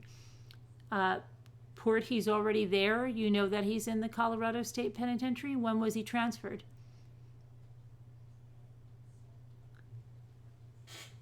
Where did you hear that?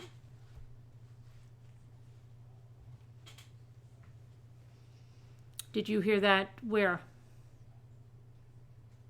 He will be placed out of state, high profile case.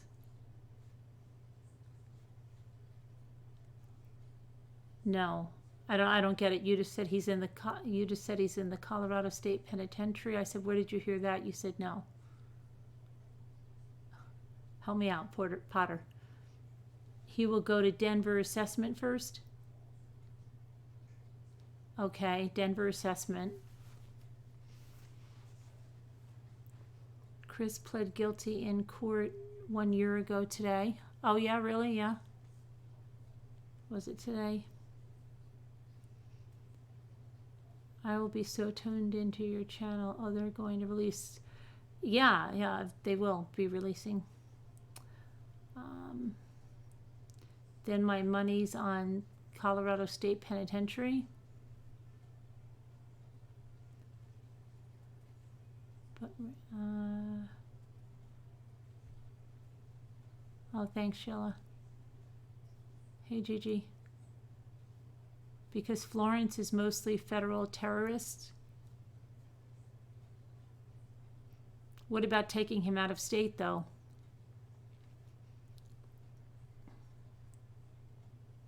They have an open investigation of his hit list. For witnesses. May confirmed it. Good news about the guilt. Hey, crazy cat lady. Yeah, absolutely. Finally, justice. Yeah. Hey there. Cherry on top would be Kiki getting the max. We got to find out when her sentencing is.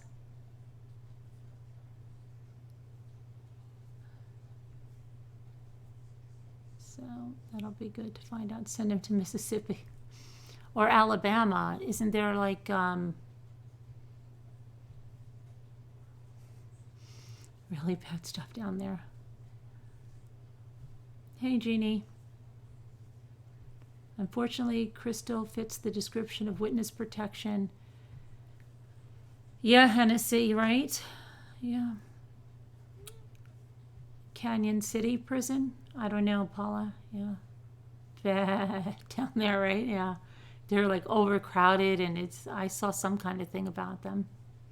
Fires and all kinds of stuff.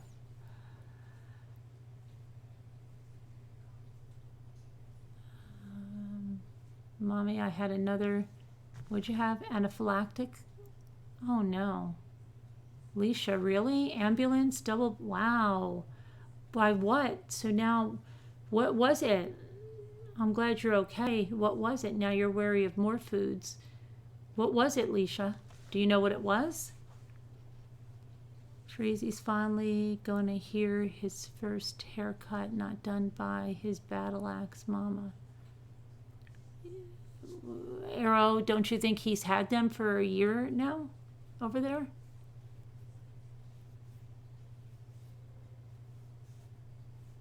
He hasn't been out on bond. He's been at the Teller County Jail.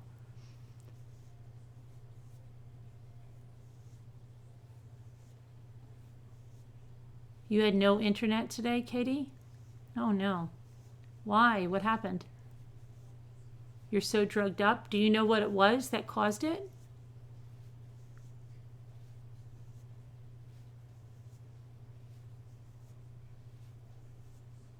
I guess you were replying to if in prison, not in jail. I guess you were replying to if in prison, not jail. Comcast was. Coleman, Max in Florida would love him. They might put him somewhere really far away that he wouldn't have people that are so connected to the area that he could get to hurt everyone. He might go really far away.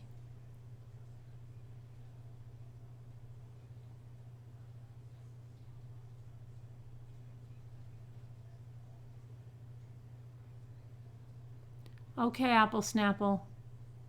Especially after those prison notes. Mm-hmm. Yeah, definitely.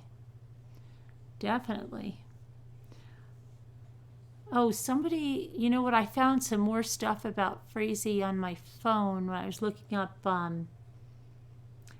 dogs. And I don't know whether one of the dogs was named after him because, anyone know if the Mark Sievers trial is live somewhere? Annie, I don't think it started yet. I think they're still doing jury stuff. That's what I was thought I was listening to today. Because I tried and then this stuff went on. Let me see. It'll probably be on that one that does it on YouTube, that law and crime. Let me see. Let's see if it's.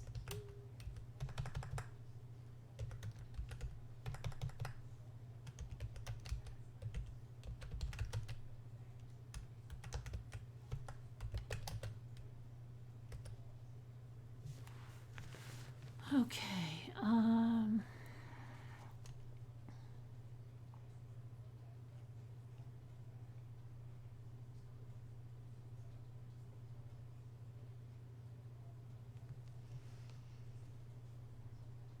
It doesn't, let's see here. I don't think it started yet. Let me see.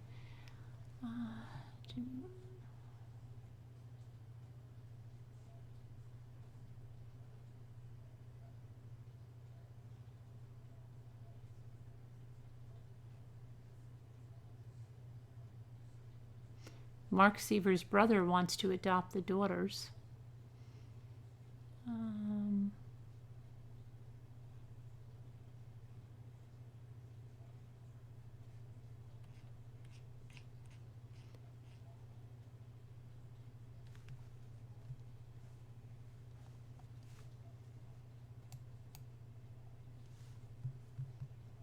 Jury selection. That was day 2. Jury selection continues, day 4.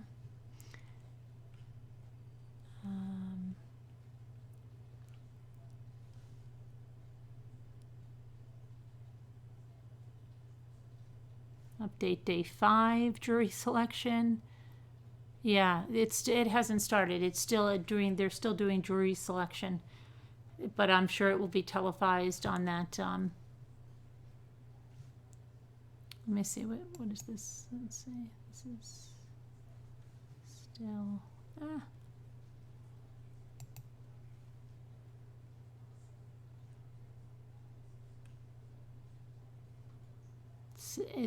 it was set to start on the 12th, but they've been doing jury selection. Okay. It says jury selection is expected to take much longer this time because more people have been exposed to the case. It's also expected the defendant may ask for a change of venue to ensure a fair trial. So yeah, it hasn't happened, no testimony or anything yet. Let's see here. Yeah.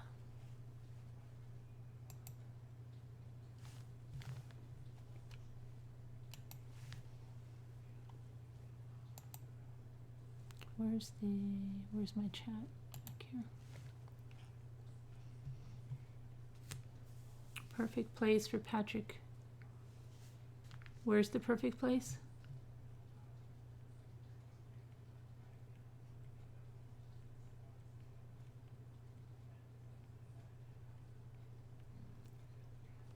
I missed the perfect place. Oh, Guantanamo. Hi, J Bells.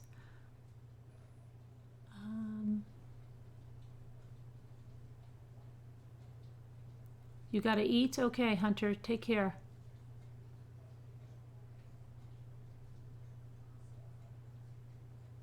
Big case here in Australia starting on the 25th of November.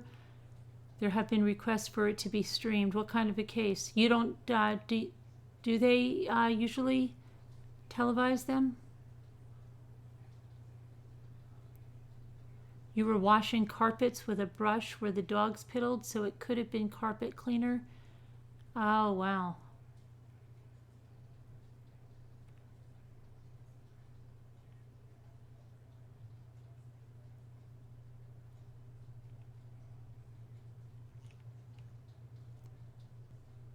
The jury of 7 women and 5 men said to Patrick, "You don't scare us, a-hole."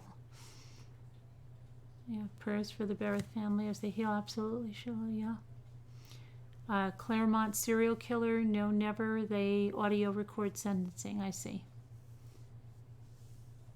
Nobody else wants to hear Kelsey's mom's letter. Where is it? Do you have it? Is it in the group? Janelle, where's the letter? I'd like to hear it. Where is it?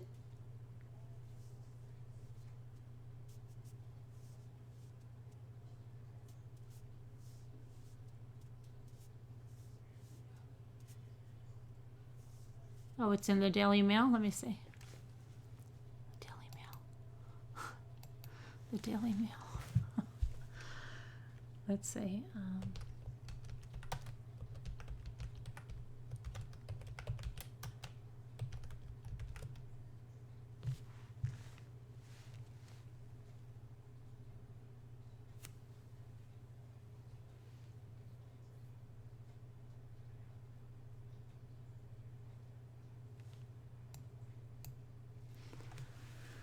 Well, I have something before that. I have, hold on.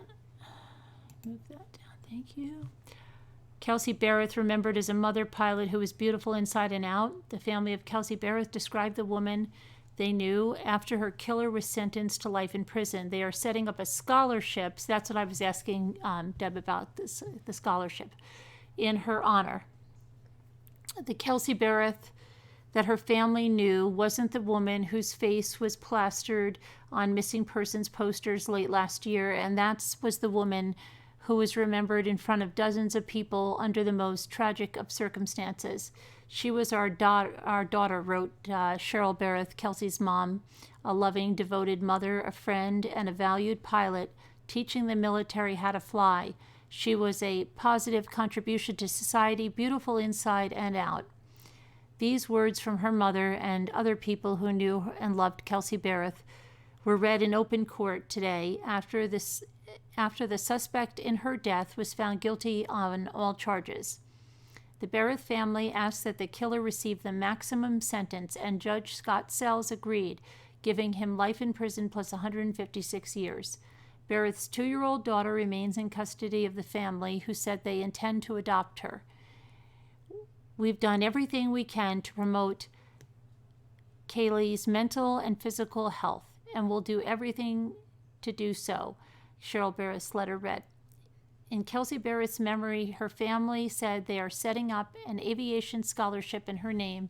According to the family, the man who has been convicted in Kelsey Berreth's death will be required to commit a certain amount of money to the cause.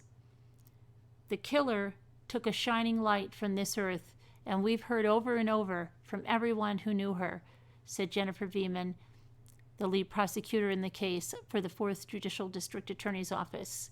Scott Morin, Kelsey Berreth's uncle, said he remembers his niece for her hugs. Not only was she loved, but she loved everyone else, Morin said. I'm sick to my stomach of what has taken place. We have questioned our faith. We have questioned just to know why. And we know we never know. We'll never know. Multiple people who worked with Kelsey at DAS Aviation also wrote letters to the judge praising her work ethic and evident love for her daughter. She was a great pilot, one coworker wrote in a letter by Morin, and you could tell she really enjoyed flying and teaching. She was a natural, Kelsey said. Kelsey was a kind-hearted and gentle spirit. That's how I knew her. She was a joy for all of us to be around, and I truly appreciate her friendship. She had a photo of her baby girl on her desk and a calendar of Bible quotes. The last one she read, dated November 21st, 2018, was Philippians 2:13. Prosecutors say Berreth died on November 22nd, 2018, Thanksgiving Day. Cheryl Berreth said in her letter that the holiday has now been tainted for the family forever. Nevertheless, the letter said that Berreth's family... Black Friday is here at American Furniture Warehouse. Stop in and find some of the best deals of the year. I know where that is coming from. Hang on. Let me go to the other. That was from a news. That wasn't from the other one that Janelle said. So let me see what's on the other one.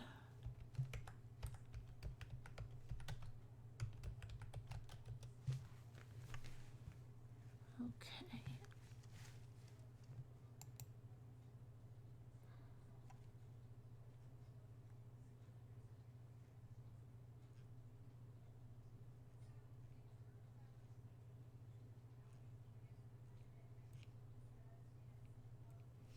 Okay, let's see here.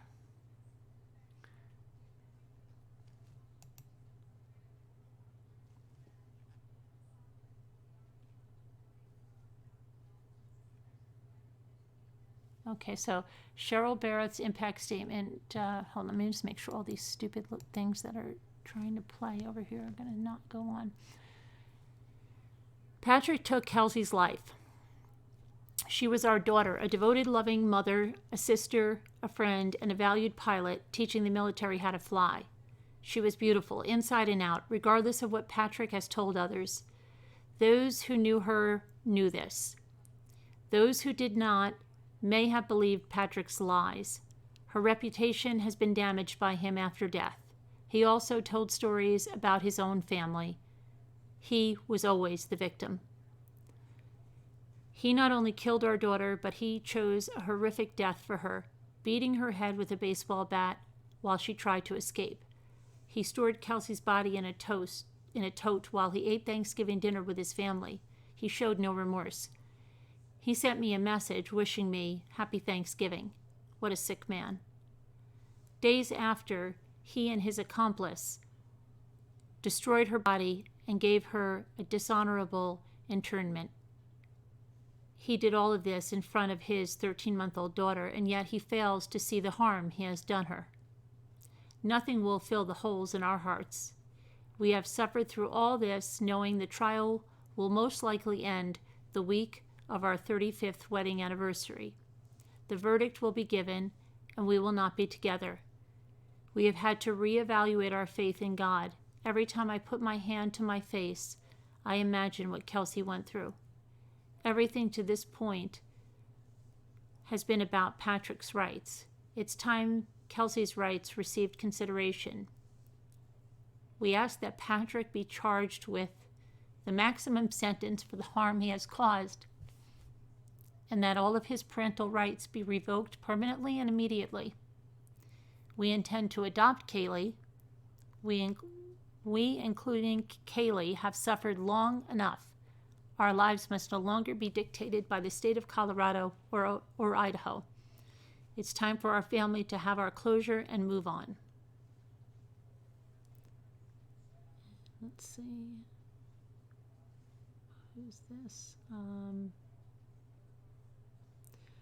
His voice breaking with emotion, Berreth's uncle, Scott Morin, read a lengthy statement from his sister, her mother, Cheryl, as well as letters from former colleagues and an account of his own devastation at the loss of his beloved niece. We have yet to see any remorse for anything other than getting caught, Cheryl wrote. The only thing she didn't do was swing the bat. I guess they're talking about Krystal there. The family did not seek the death penalty because Cheryl said, we believe in a forgiving Savior and hope that Patrick will take this opportunity to repent and seek his forgiveness. We respect life and leave Patrick in God's hands. It's not ours to take. Offering his own statement, Morin told the judge, I want to thank you for justice. It's been our prayers. We've prayed on what to do, what to think, what to say. We've prayed for justice. We prayed that we would be able to accept the justice, and today I'm praising God that the justice is here. I'm a hugger. Kelsey was a great one to hug. Not only was she loved, but she loved everyone else, and that's gone but not forgotten. I'm sick to my stomach at what has taken place. We have questioned our faith, and we have questioned just to know why, and we'll never know. But I praise God for whatever reason this happened. My prayer continues that He is glorified, and I thank you. No, it's supposed to be thank. They have it wrong here. I thank you again for your justice and fairness and competence. Speaking after the verdict, Attorney Dan May said, we formed a special relationship with the Berreths. I think they are the salt of the earth. They're private people. It's been very difficult for them, but the judge's words and decisive sentence has given them a sense that justice was done. How long that will last, I don't know. And asked about how the family are coping with the absence of the body to bury, he said they're very religious. They know exactly where Kelsey is today. I think that goes a long way.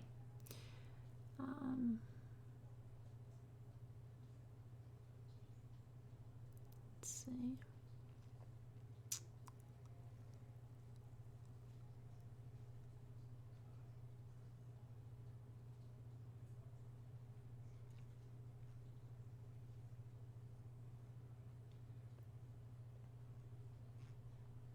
I'm just trying to see if there's any.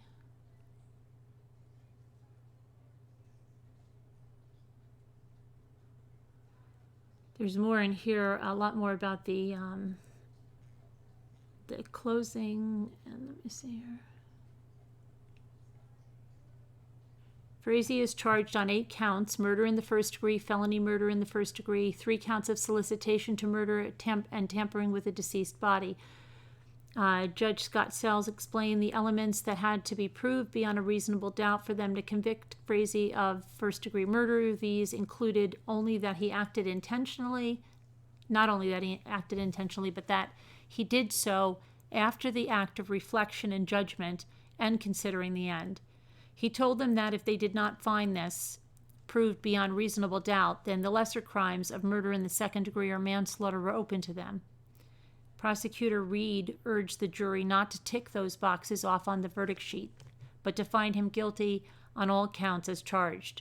During the last months of her life, Reed stated Frazee poisoned the well by telling others, including Kenney, that Berreth was an abusive mother, though there was no corroborating evidence for any of his claims. According to Reed, at the end of the day, you have to look at this case and what is going on in his head at this time. He has a motive that he wants to assert. He's poisoning the well. He wants people to believe, specifically Krystal Lee to believe that Kelsey is abusing Kaylee. He tells of incidents of hands slamming in a door, burns from a straightening iron. None of this is true. Everyone who saw her said Kaylee appeared happy and healthy.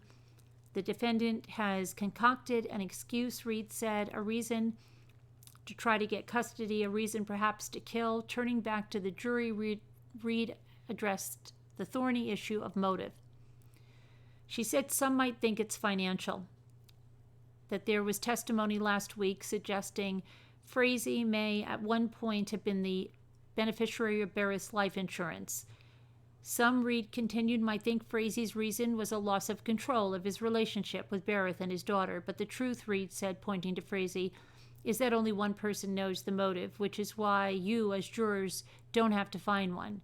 No body, no crime. That's what the defendant had been banking on for several months. That's what he's banking on today. But everything in Frazee's behavior following Berreth's disappearance, the cell phone trail, the burn pit, forensics, the DNA, the blood retrieved from this scene points, she said, to his guilt. Last week, the court heard from former inmate who told how Frazee had tried to take out hits on key witnesses, including Kenney, his friend Joe Moore, the Berreth family, and lead investigator Greg Slater. It speaks volumes about his state of mind, she said. She urged in every sense of the word that this was premeditated, calculated, and cruel murder, no matter which way you look at it. The courtroom is where the truth is laid bare, where the veil of cover-up and deceit on the part of the defendant comes to light. Ladies and gentlemen, Reed concluded, the evidence compels you to one verdict and one verdict only, and that is that the defendant is guilty, guilty, guilty. And then his public defender, Adam Steigerwald, ridiculed the prosecution's case in his closing, claiming that the foundations on which it is built are a made-up timeline and the testimony of an utterly incredible witness in the form of Krystal Lee Kenney, said his client was not a murderer, he was an idiot. He said Patrick Frazee came off like a total fool. The only reason I'm not using stronger language is because we're in the courtroom. Too much attention meant he said stupid things. What sort of person tells their friend, I found a way of killing her, if they intend to commit a murder? He does stupid things, and that allows the prosecution to build this circumstantial case around him. He acts the fool, and as the trial approaches, he starts talking to a gang member in jail. That is not proof of a crime. It's proof of being an idiot. Steigerwald dismissed the timeline built in part from the motion-activated cameras mounted on one of Berreth's neighbors' houses as made up. There were no images of Kenney at any point, though she claimed she had cleaned the door from the outside, and there was no image of Frazee carrying a tote, despite investigators claiming it was possible. He said, if this is the culmination of a plan that Patrick Frazee had come up with over months, it is the worst plan anyone could ever come up with. Is there a day of the year when people are less likely to be alone and less likely to be missed by their family than Thanksgiving? And why Kelsey's condo? You've heard that Patrick and Kelsey were out in the middle of nowhere checking cattle in the middle of the night. So why would he pick the tiny condo, the worst location in the world, when he was out in the middle of nowhere with her hours before? Steigerwald stated that there was not one image of Frazee leaving the house with a tote or with any blood on him. He asked, why is there no DNA in Kelsey's house? Not in the washing machine if he supposedly sat and washed his clothes. As for Kenney, I just want to make sure someone's not telling me like my mic is off or something, like sometimes I get. Hang on. Okay, I don't know what that's about. So, where was I? As for Kenney, he asked, why would you believe anything she said? Because he outlined what he presented as an entirely nonsensical narrative that was the best she could come up with to stay out of jail. Steigerwald said Krystal Lee told investigators that she did everything in a way that she wanted to be caught. She would have you believe that in furtherance of being caught, she traveled to Colorado 4 times in 3 months and that she drove through the night on Thanksgiving, and at some point she realized she was driving to come to clean up a murder scene? That she didn't call the police, but she picked up the keys from the person she believed had carried out that murder, spent 4 hours cleaning it up, carried bloodied evidence out to her friend's car that had expired tags, dragging it across half the state. Then she picked up a burger and a Coke and went to Patrick's house, stood and watched him light a fire, had a slice of pizza and water, and drove home. He mocked Kenney's claims that she was terrified of Frazee, saying so she talks to him a couple of 100 times, goes on vacation with her friends in Vegas, and when she gets a call from the FBI, she lies to them. Only after striking a deal with the DA, he said, did she come up with her best story she can come up with, and sits down and says whatever she has to stay out of jail. Is there anyone who believes this? This is evidence on which the prosecution has built their case. Steigerwald dismissed blood spatter expert Jonathan Priest, whose imagining of the scene was so damaging, by saying that despite his smooth presentation, he was analyzing evidence that doesn't exist. His analysis was based solely on Krystal Lee's word. Steigerwald addressed the jury. You have to be able to cast your vote without hesitation, and if you have hesitation, it is because Patrick Frazee is not guilty, and the prosecution has built their case on a foundation that cannot support it. He added, I get how bad this looks, but we are asking you to look past and find him not guilty.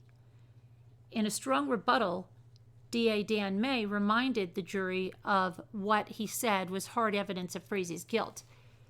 In a painful rhetoric, he told the jury to find Frazee guilty, telling them he beat her and he beat her and he beat her, repeating the phrase 15 times, and he brought their thoughts back to the heart of the case, to Berreth and her loss.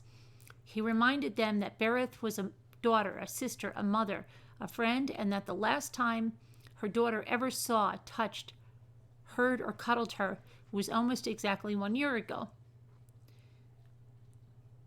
He said, I wish justice could bring Kelsey back to the door, through the door, but it can't.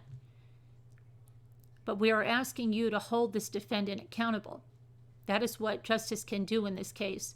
The jury was dismissed to begin its deliberations at 11:12 a.m.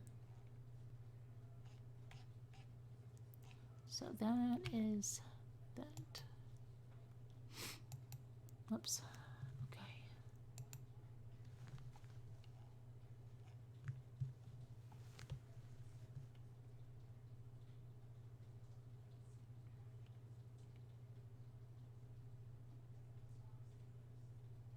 Patrick Frazee brought shame in his family.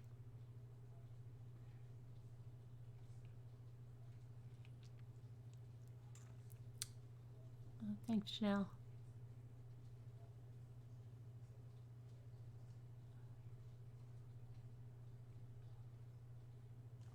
I think she was a different woman than the types he was used to. I think he actually loved Kelsey, and she broke the engagement. Kelsey offered him 50-50.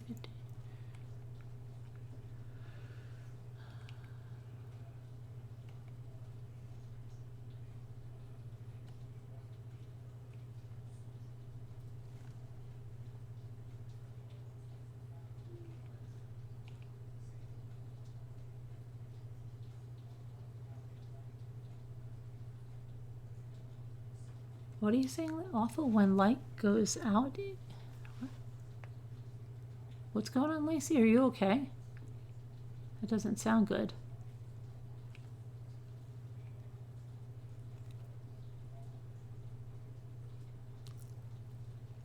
Oh, are you talking about him in jail? Okay, I thought you were talking about yourself. I'm like, it sounds like you're not doing well.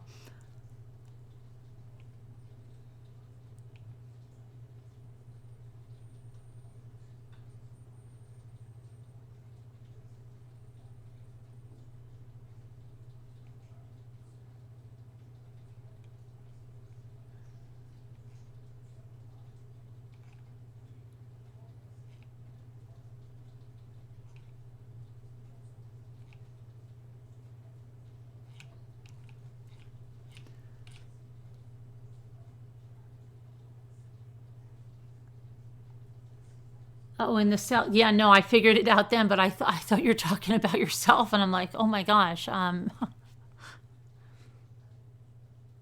Hey, Julie T.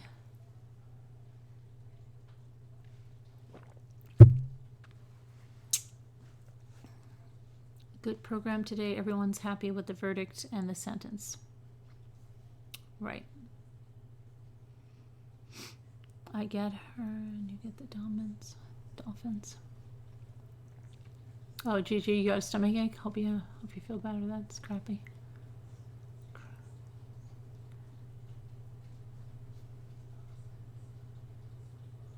About the guy who killed his girlfriend and the cop.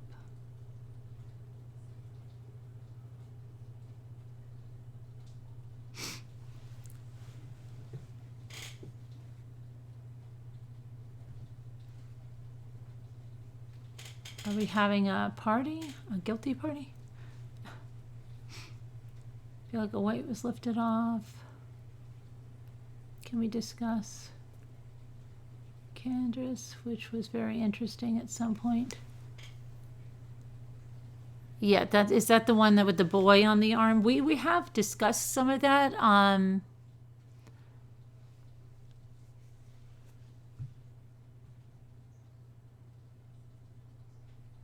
Miracle. I don't know whether Severs is starting tomorrow. I don't know how where they are. What does anybody know when Severs is where they are with the jury selection?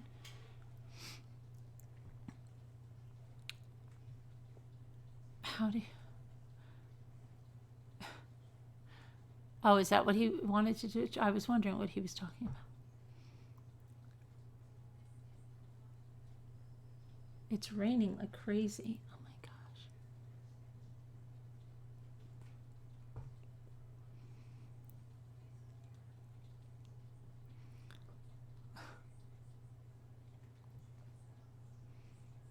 Interested in the Andre McDonald case in San Antonio. Oh, yeah, we've covered that a little bit too now. Is he going to trial now?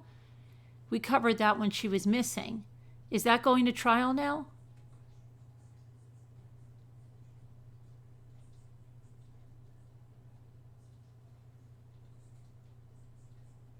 November 21st court date? Oh, okay. Yeah, definitely be looking at that one. Oh wait, you're talking about, and I'm confused. Are you talking about, who said, I am so confused now. Oh, okay, you're McDonald. Okay, I've got it right this time. I thought you were answering for the other one. Lisa H, me too. House alarm security 25.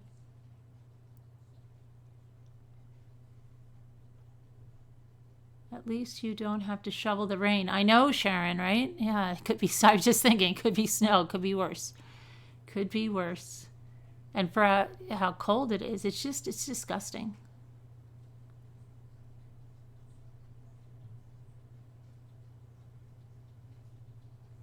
Oh, what about the other one that's coming up? The other one, oh my gosh, which one was that? In the FSU, that Katie, when is she coming up to be retried in that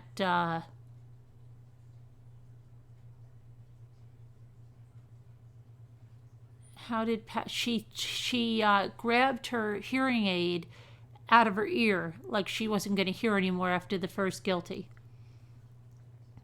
and then Deb said she was hugging like her pillow and her book, and then somebody told Deb that she was reading Escape from Alcatraz, but she wasn't.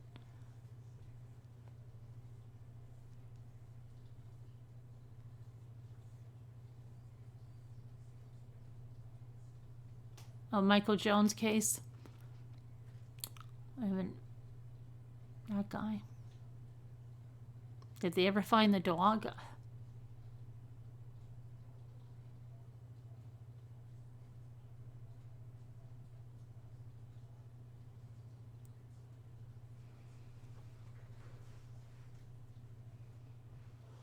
It's not cold there, Alicia.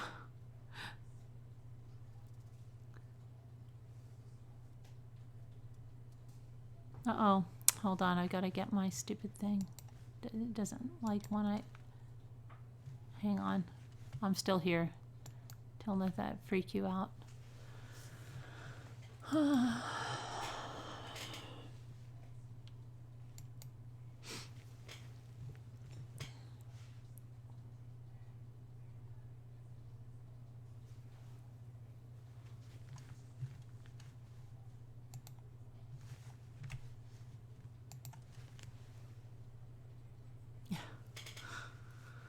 You're baking sweet potato fries. I did get the pumpkin cookies today. I had to make new dog food. I knew Jimmy had the turkey out on the counter that he put in the fridge. I'm like, what's this about? Well, we're just about out. Now both dogs are eating that. I don't know what's going on. Is that okay that I get so nervous like a puppy's got to eat certain kind of puppy food or something. I don't know. He's eating that. I mean, we've got lots of puppy food around here. Like, I don't know if he's doing both. He might be doing both. All I know is I'm cooking. And I told him to get carrots the other day. He didn't, so then I cut up sweet potatoes into tiny little pieces.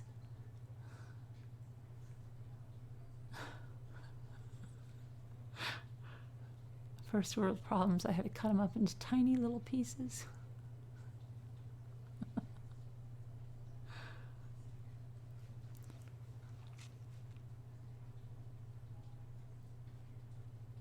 Your food is probably better than the puppy food. But what is the puppy food? Doesn't it have special like stuff? What are my candy bars? Oh, where? Is it chocolate time?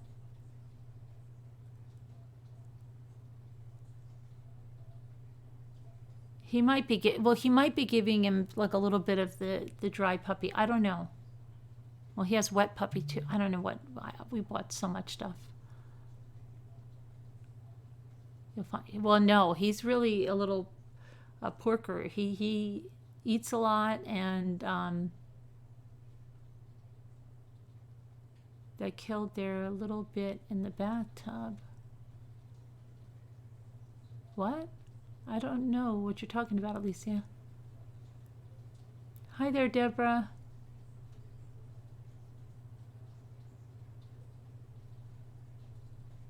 Hey, Diana. I want to see Desi. He's so adorable. Where is he? I think he's in. He might be in there with Jimmy. I don't know. He's sleeping.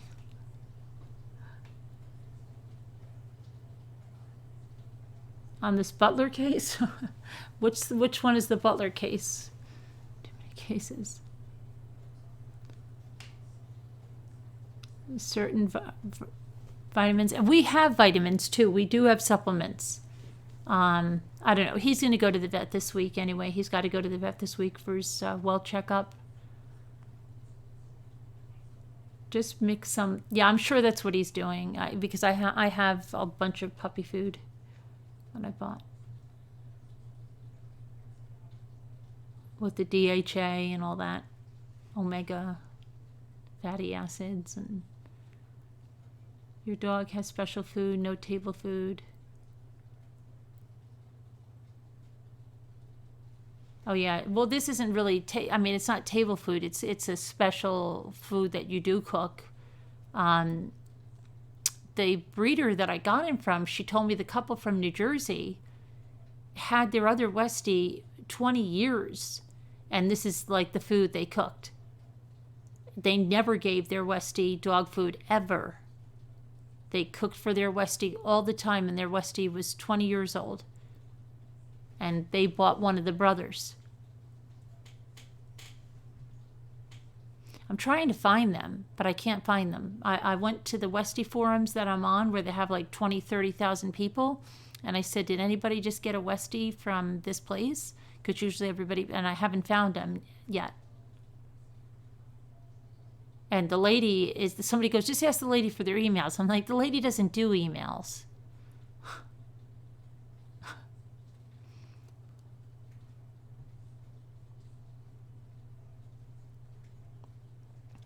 I used to cook for my dogs. Maybe I should return to that. A lot of people think the dogs are getting sick from the foods. I don't know. I don't know. You're trying to tell who, Robin? Who are you trying to tell? Me something? I think extra long life of cats or dogs is lucky genetics more than anything. Wait, did someone buy the brother you were sad to leave behind? We don't know. She hasn't answered us. Like, we sent her a picture, and then Jimmy asked her something, and she never responded. It could just be, I'm going to have him out. I'm going to send some more pictures and then ask her again. I'm sure that, I mean, what, Potter is trying to ask me something?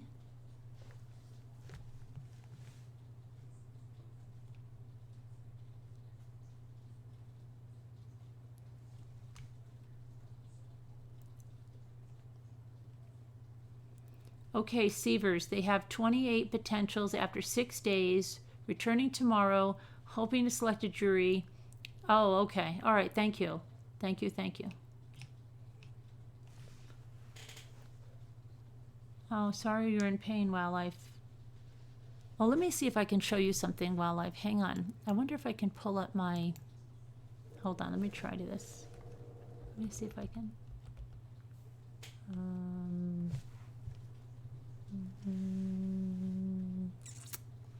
What was it called? Hold on a minute.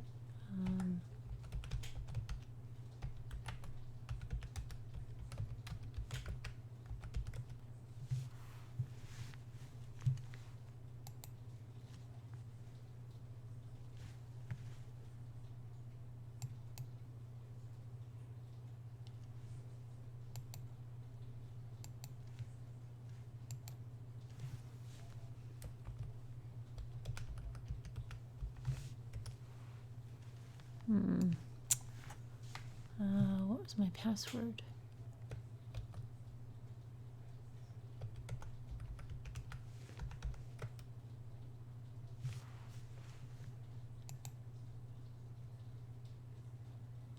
Okay, maybe I am going to be able to do this. Hold on.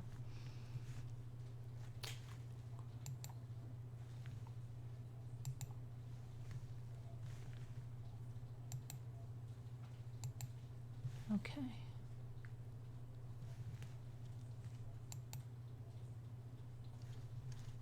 Can I pull this over here? I think I just have to pull the whole thing over. Oh shoot, what happened to it? Hang on. Come on. Get over there.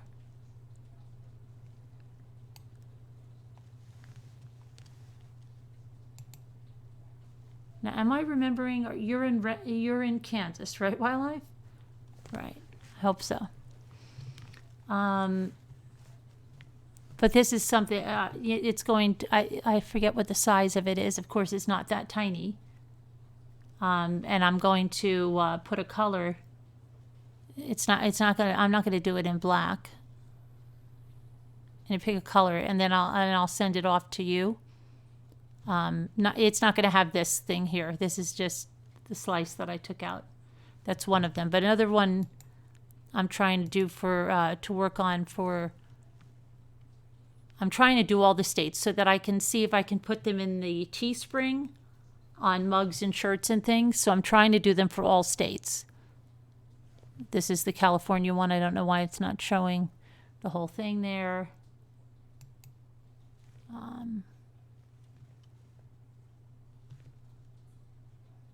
Is that all I've done so far?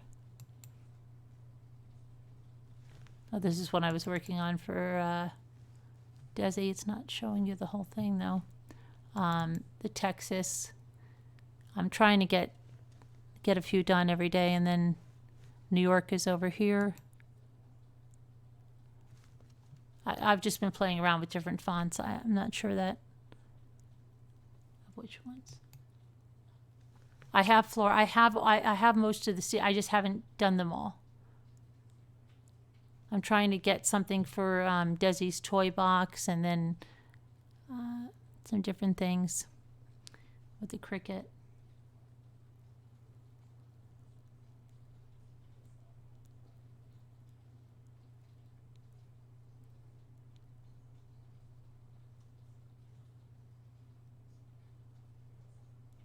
Those are cute. Oh, thanks, Brenda. Yeah, well, I'm going to see if I can get those on because I do have some stuff on Teespring, but I want to get some more. And I think that I can save those as an image, and then they can put these on mugs in any color and stuff. I can change this. So not only just for the decals, but just have those put on mugs and stuff and shirts and stuff.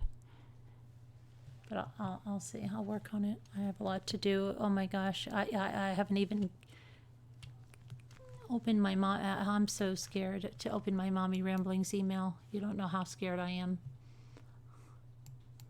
I have such anxiety about it. Okay. You kept your eyes closed?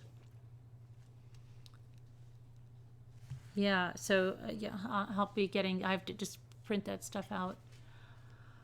Let's see. I like the black and white on a t-shirt. Am I having fun? I'm having a blast. Yeah, it's fun. I mean, it's fun. It's a learning curve with the Cricut, but it is fun. I think I'm too much of a perfectionist, and so it's hard. So it's like, oh, that doesn't look exact, and I get like freaked. My spirit. Thanks, you're going to have to get the slackers and some motivation. I know. What about the snowmen? If I don't know where 80s Girl is, but I've been looking at the snowman tutorials, and I also saw one on gnomes that's really cute and pretty easy using socks and rice. And I think I'm going to start getting some supplies, and if they can't do it, I'll do the tutorial. And where is random guy with the painting? Where'd he go?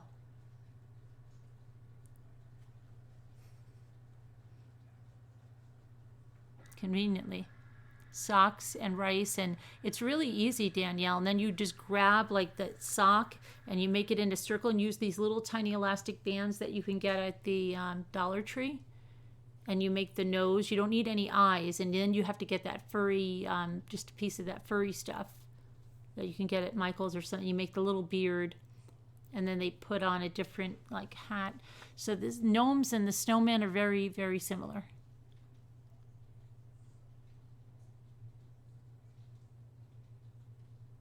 But I'm going to try to go out and get some supplies anyway in case. Carolyn, you should make it easy on yourself and once a week stream a movie. You know what, Two Scooter? I thought about that. I'm like, what can I do? Like, oh, guys, okay, watch this video. That would be good, right? Everybody watch this video, and then we'll come back and talk about it. It's like...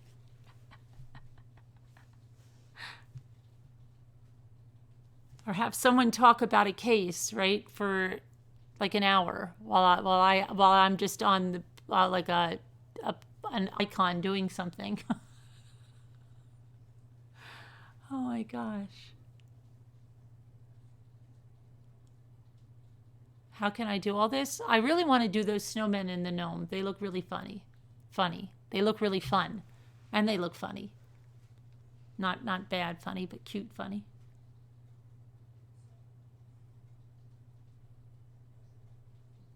Completely house trained? Not yet, Diana, but most of the time we if he has to go in the house, we have like those puppy pads, and he goes on the puppy pad.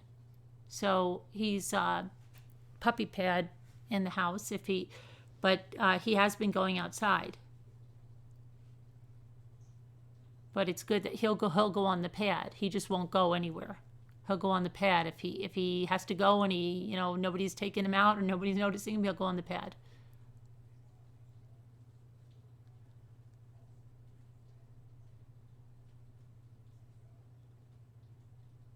I still want that. So yeah, I know I have to get. So what? Who cares? I know I have to get to all of that.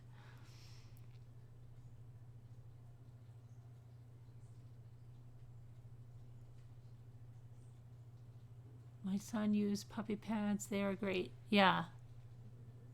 I'd rather, because they're waterproof. I'd rather have him go on that in the house. You just can grab it. If If he, you know, I just don't want him having accidents all over, and he doesn't. Stream Lucky's tank. Yes, I have to do that. I was going to do it today. I also have to do a Dollar Tree.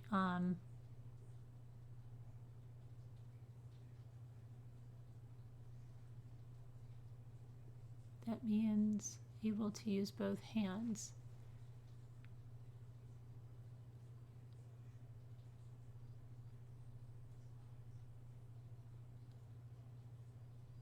Oh, Christine's here. Did you see Christine's video about, oh, that's another thing I want to make. And even somebody mentioned it. I think it was Evie Scorpio, that I can make those little Scotty dogs and, you know, West Highland Terriers, the ornaments that she showed in that. Did you see her video that she sent in about the Christmas shops in Scotland? And I told her she could really freak people out in the back of that castle. She looked pretty important to be back there like that with nobody else. Like, she should have just said that was her place. This is my little place.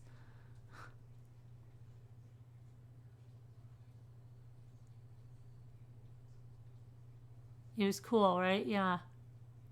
She was like, oh, if you don't, that was a great video. I don't, yeah. Tea time at the end. It was wonderful. Anybody else that wants to send in, I'm going to have my daughter, oh my gosh, it's like pulling freaking teeth, do Manhattan and Macy's windows and stuff like that. I just told my son today, I'm like, oh my gosh. And he's like, I'm like, yeah, it's like, and then I'm like, you should call in one night, because he was talking about Chris Watts and Frazee, and he's like, yeah, maybe I will, Mom, but you know what? You're a lot more out there, you know? That's really good, Mom, because you don't even care. You know, you don't even care if anybody says anything about you. That's really good. It's really good that you don't. I don't know if I could be like that. I don't know if I want to, you know, just come on and then have people saying crap and stuff. He's like, but that's really good that you can do that, Mom.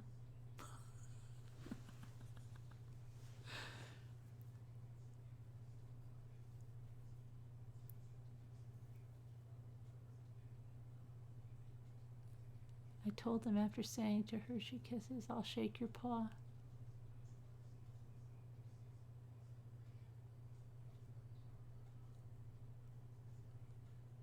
You're going to sort the dishes? But yeah, she's supposed to get those windows. But if anybody has shopping in your neck of the world, or decorations, or, you know, send it in. Send it in, because we're going to have a playlist.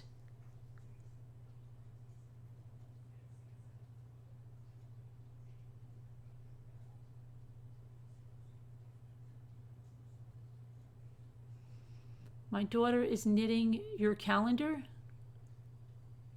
My calendar? You mean my little stocking she's supposed to knit me? No. No. You'll send your craft teacher stuff in. I've asked her. I will see if she would call in. You're a knitter, Froggy? We're tough like that. Yeah, right? So what? Who cares? You've been having issues all day with your computer, Alyssa?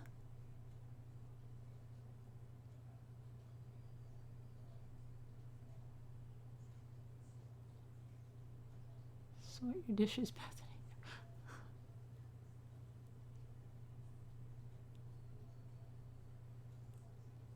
April 13th, and good night. Oh, good night, Magbanua. Oh, Katie, she's out until April 13th? Wow, that's a long time. Who's buffering? You're buffering?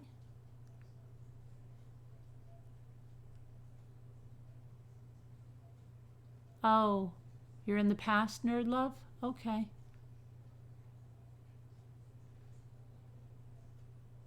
Your internet? Somebody said their internet was out all day too. You can't knit, but you can make anything out of wood. Jimmy got a scroll saw last year. It's kind of like when I got that thing from QVC, that Ripto saw or something that they made look like it was going through plywood like butter on QVC. And I thought, oh, wow. This was like when I was like, I don't know, just with my first, let me see, might not even have my third. And I was watching the QVC thing one night and I said, look at this. And I said to my sister, I'm going to order this thing because we had just built this house and I had a lot of plywood left over, like in the basement and the garage. And here's what I thought. I was watching them do this thing, this roto-zip thing, right? And I said, oh, I'm going to get all kinds of trees. I'm going to cut out all the tree designs. I'm going to have this place like a winter wonderland, right? And then I'll paint them. And we didn't even have Pinterest or anything, right? I get the thing. I swear to you, I go running down to the basement. I get a piece of plywood. I put it on the plywood. And I thought it started to smoke or something. I was like, what? What? Oh my gosh, this is going to catch on fire. I took it out. I never touched it again. Never. Never touched it again. I was so scared of it. They were liars. It did not work like how they said on TV. They were liars. It didn't cut through there like butter. Okay? It started to smoke as you, like, to burn as you got into the... It was not anything that they said. It scared the crap out of me. So I didn't do anything. Then last year, Jimmy wanted, my eyes seem heavy? No. So Jimmy wanted a scroll saw and he was going to make all this stuff. So I got him a scroll saw and he made a little heart out of wood for me, like this thick. And then I just said to him recently, you know, with the Cricut, you could make the tree designs and I could cut out things and you could make these things and I could put sayings on them. Hasn't happened yet. But you know what I do want to do with the Cricut? I want to make the Scrabble tiles, like with everyone's name in the family, because I have this big huge wall that has nothing on it. It's a hallway and it's about I don't know, 30 feet long by above the chair rail is 5 feet high. It has nothing on it. And there's a stupid emergency warning. I want to do though. I'd like to do Scrabble tiles all over the whole thing because I have nothing else to put there. Those infomercial products are never as good as they sound. No, they made it sound like it was just like ripping through wood, like, you know, anybody could. It scared the crap out of me.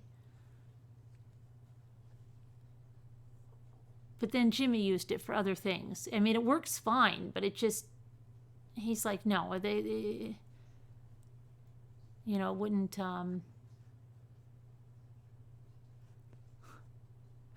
they don't tell you everything. Oh, and it's just emergency warning. It's just a thing that in case, it's just a warning. In case this was a real emergency, you get instructions on what to do. They just test the emergency broadcasting system or whatever the crap it is. They used to do it a lot more than they do now.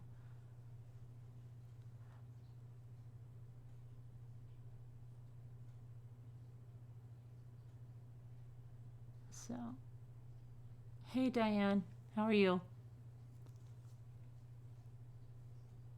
But I have to get some Cricut stuff and I have to finish those houses. I'm really worried. I've got to send an email to Lisa DiFiero. I hope she is okay because I know she was going through like medical tests and stuff and it's really weird that we haven't heard from her. So Lisa, if you get this, you should have my number, but if you can call me, I'll send you an email or give you a call. Because I haven't even seen her in the comments, which is really strange. So I hope she's okay. I know she was going through a lot with her health.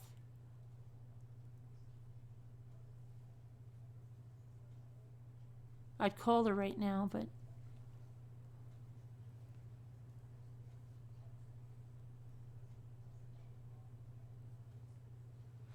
they test it. Yeah, they usually test it in the middle of the night. I know it's weird.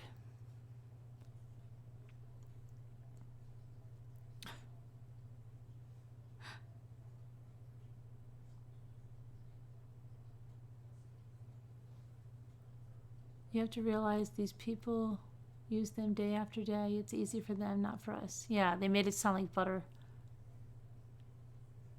Penny Day at Dollar Tree? No, they must be talking about Dollar General, and that's... I heard they're not doing that anymore. That's like some glitch deals.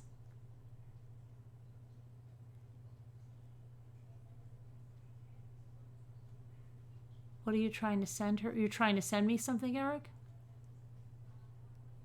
Yeah, frugal mom and wife, and she was pregnant, right? Could she have had her baby? Where's she? Where's she? Where's she? Where's Birdie?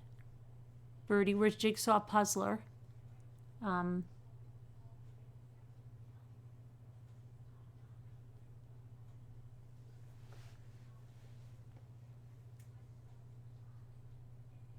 Tell us something funny?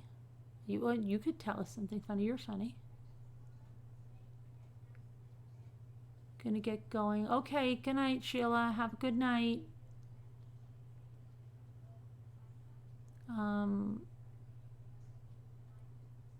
Wasn't there a lady having twins? Was she having twins? Was Frugal Mom having twins? Was Frugal Mom having twins?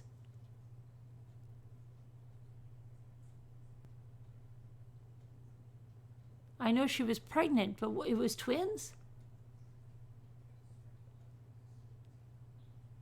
I don't know. I hope she's okay. It's sounding familiar now. My left-handed baseball mitt store? Yeah. They love me at Dick's. I'm surprised I didn't get thrown out. I think she was. I think she was having twin girls. And she already had a girl. I thought so, maybe. Where's Eva? Remember Eva? You'll check it out? Someone's saying they were having twins. Maybe it was her. You think so, Alicia? No, she's just having a girl? Okay. She might be. It's been a long time. You're having a very bad time. Oh, you already let him know? You let him know, Caroline? I thought you weren't going to let him know.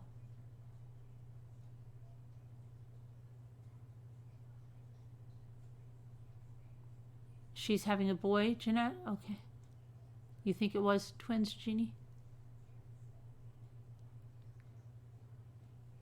She did yesterday. She let him know yesterday?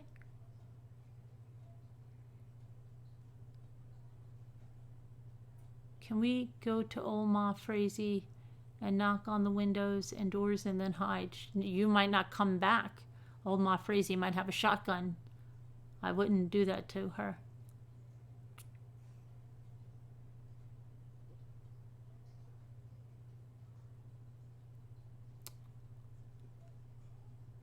And her daughter sliced her hand?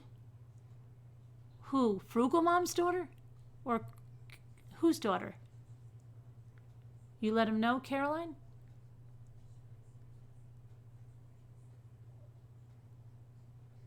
Oh, your daughter and her dog is sick too. How's your dog feeling? Can you give me the link to the Facebook post? Which one?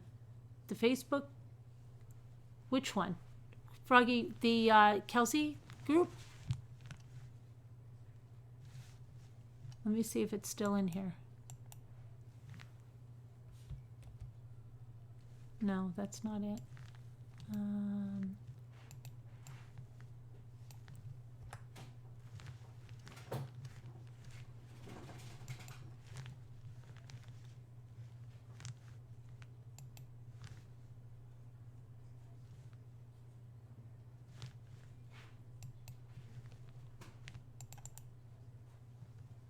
Oh, just heard. December 2nd is date for Krystal sentencing. Thank you, Deb.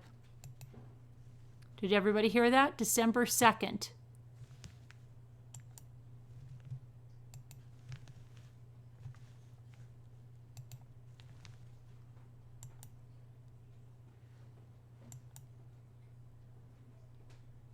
It was one of the banana splits.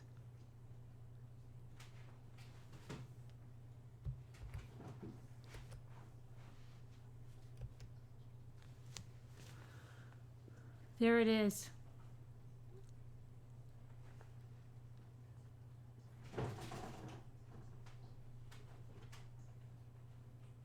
Yeah, I let him know. Lucy is in the ER, and daughter sliced her hand all yesterday. Lucy's doing great. That's good. Daughter's hand is fine. Husband not so fine and making this very hard. How old is your daughter? How old's your daughter? Sorry I had to step out. Can Patrick Frazee appeal?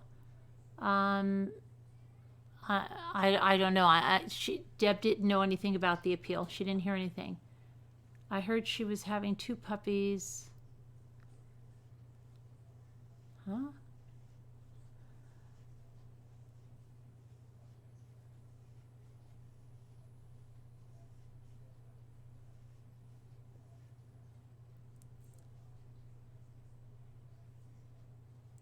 $22. Okay.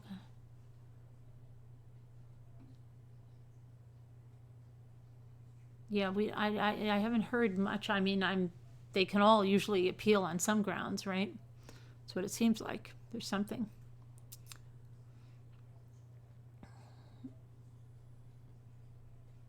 Ma Frazee, she actually looks a lot older than she is. I think she might be like, well, you have to figure Patrick is what, 33? So, I mean, if she had him at 40, okay, she'd be 73. But I don't think she had him at 40. I thought they said that she was like in her late 50s. She looks a lot older. I don't think she's as old as she looks. But there's a lot of people like that. I don't know if you've ever seen that. There's a lot of people. Have you ever seen that? When you're like, wow, that lady looks 70, 80. And they're like, oh, no. She's, it's worse. Have you ever seen someone that you've went to high school with or something, and they literally look like 20 years older than, and I'm serious, it's not just, and you're just like, well, what happened? Like, is it just really that they've spent a lot of time in the sun or something? But you're just looking and you're saying, like, I had to call my girlfriend. I did. And I'm just like, please just tell me that you think that this is not like, and she's like, no, Carolyn, she looks a lot older than, I'm just like, I just can't believe it, because how does that happen? And she said, I don't know, but it scares you, doesn't it? When somebody says no, but I knew it with my kids once, because the little kids, they don't lie, right? So they told me, like, as I said, how old? Well, it looks, I don't know, it looks close to 80. But the person was, much younger. And it's like, okay. But like the woman I saw in 91 yesterday, she looked 69. Stress can, yeah. But it's scary, right? Yeah, she did. She looked amazing. I didn't believe she was 91. I actually said to her, like, get out of here. Oh, did it, Deb, on the move? Yeah. And she's like, I have a daughter who's 70. And I'm like, you look fantastic. And saw some woman the other day who went to school, and they look so much older, right? I know, it's scary. Oh, thank you, Eric. If stupid can't buy an amount like 15 this way, but no, all the hard work and time you put in is appreciated by, oh, thank you, Eric. Thanks.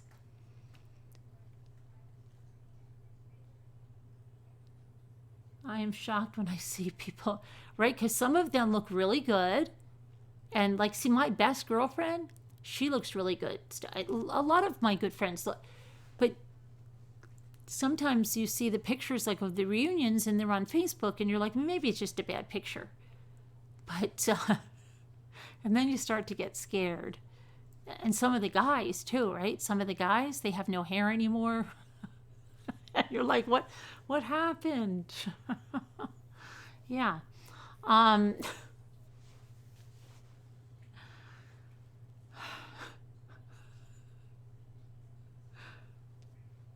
Your 6-year younger sister looks 10 years older than I. Yeah, it's scary. Yeah, sometimes things happen like that. You don't recognize like 90% of them.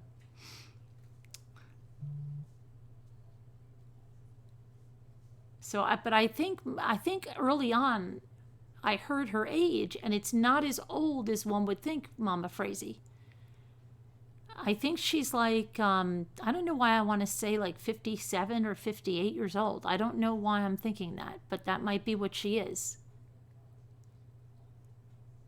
If she was, let me see, then she would have been what? 24? Maybe she's older than that.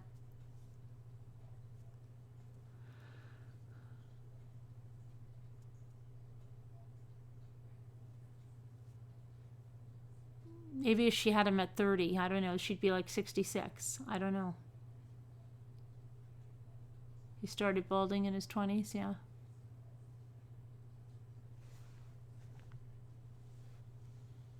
Don't take care of themselves. Yeah, drinking, smoking, too much sun, that'll all kill your skin.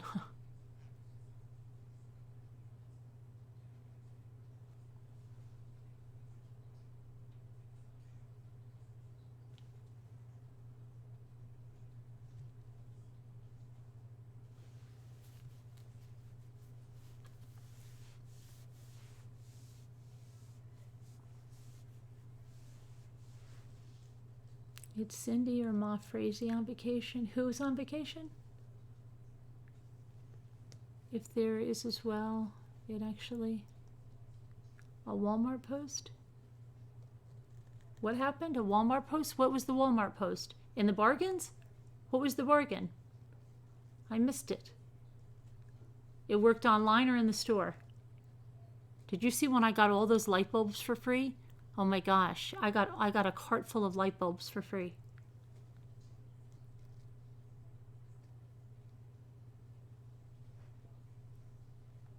And she looks older than my mom. Yeah, some people just look that way. Good night, Kathy. But I think she looks older than she really is. She looks pissed. Well, people that are too that are really scowly like that, they usually you look older when you're frowning because you have all those frown lines, right? So you look older. Oh yeah, do you know how old she is, Eric? That's what people are trying to figure out. What's her age? I think that she wasn't that old. I mean, I thought she was a lot older, but I don't think she's that old. She's 65? According to the internet, it's okay, 65.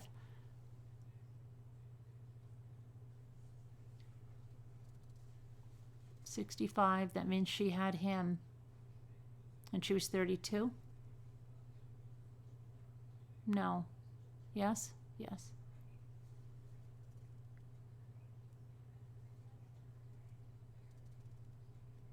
And it helped me tremendously. Oh, good, Sam.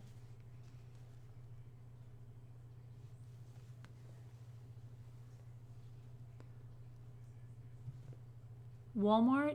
What was the deal? I missed it. What was the deal on that, Sarah? Jeff and the painting? He ghosted us, right? Yeah. All right, nice, Jeff. Nice, Jeff. He's probably listening now, like, I'm not coming on now. I'm not coming on now. What was the Walmart? Would you be pissed off looking when you knew Cindy was waiting at the house? Wouldn't you be pissed off looking when you knew Cindy was waiting at the house? Let's find a picture of her. Jeff put up a new video today. Did he? When you walk around with hate in your heart, it shows. Her and Cindy are in love? Oh, Mama Frazee? I don't think so, Janelle. Jeff's secure in his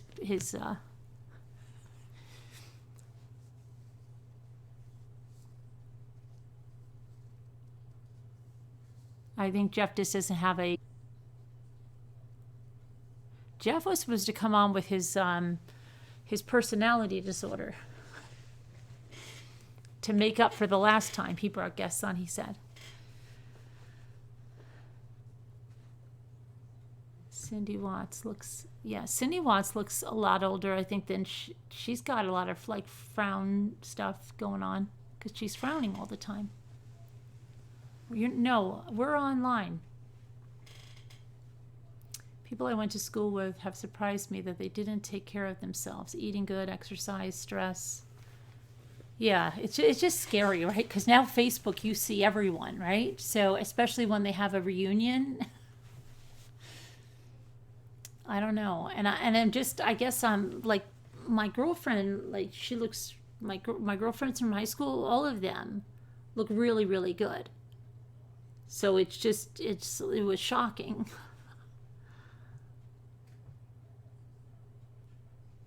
Because I even asked Jimmy, I said, just nothing against her. I just said, there were like 5 women in the picture. And I just said, do you think these women are all the same age? And no.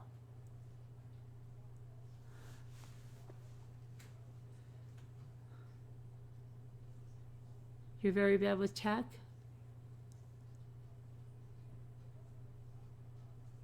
Just send your mailing address to Caroline.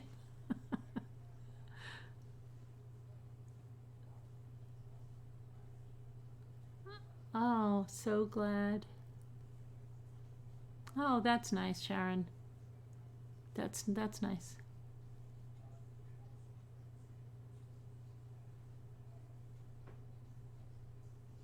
Cindy is 64, isn't she?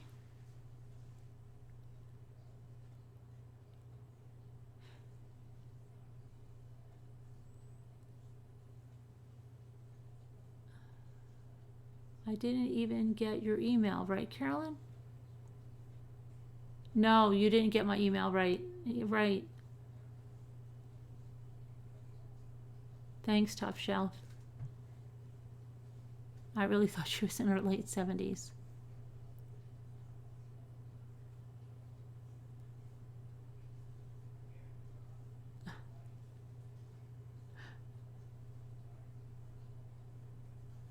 Cindy actually looked better when there's a video when Cece was born. But then I think the more she started hating Shanann, it really did a number on her. Because if you look at some pictures of her like just a few years ago, she looks very different than she looked like now. 2020 needs to happen. We can all put a yeah, definitely. You think the same, all that hate, yeah.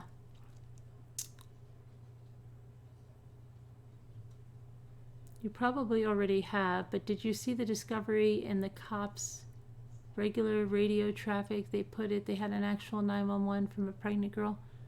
Wait, what are you talking about? Who? In the Chris Watts discovery? In the cops' regular radio traffic, they put it in it. They had an actual 911 from a pregnant girl. Yeah, there's a lot of you'll see a lot of that. There's emails that really weren't. There's sightings that weren't. There's a lot in there.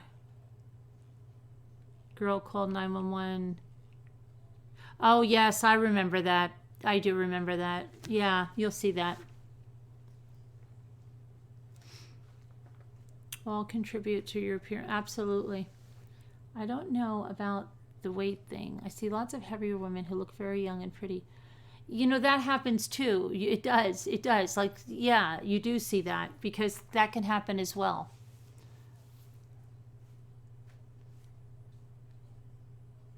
Sometimes if someone's like they lose too much weight, or then they get like their skin sags inside. So yeah.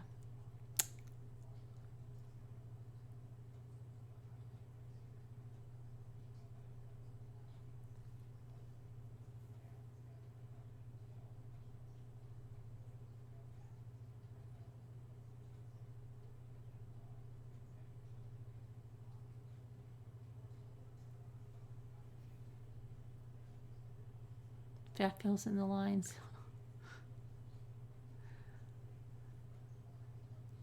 Especially if someone was heavier and then they lose a lot of weight, then it's worse.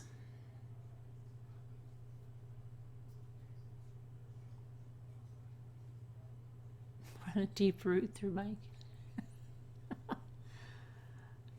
Ronnie isn't. Ronnie's got that Snow White hair. Snow White. I don't. Put up a smiley face.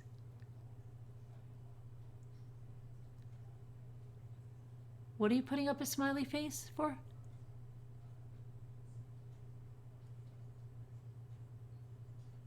What's going on? What's the smiley face for? I missed that.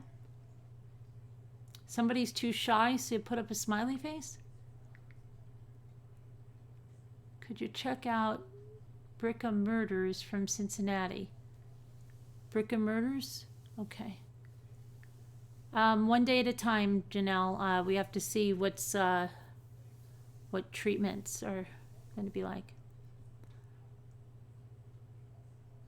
Oh, if they want a movie. Oh, okay. I didn't know what we were doing.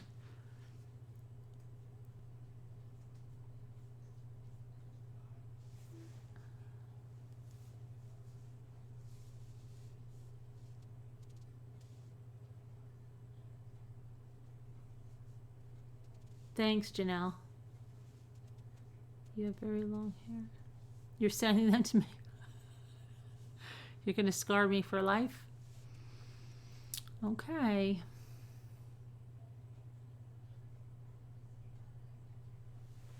I'm going to be scarred for life. I'm going to go soon. Yeah, we're going to have an early night tonight. Isn't that amazing? We came on early. We have an early night, and I can still get like maybe I can get the courage to open the Mommy Ramblings mail. Every time I tell Jimmy I haven't opened that, he goes like this, oh my gosh.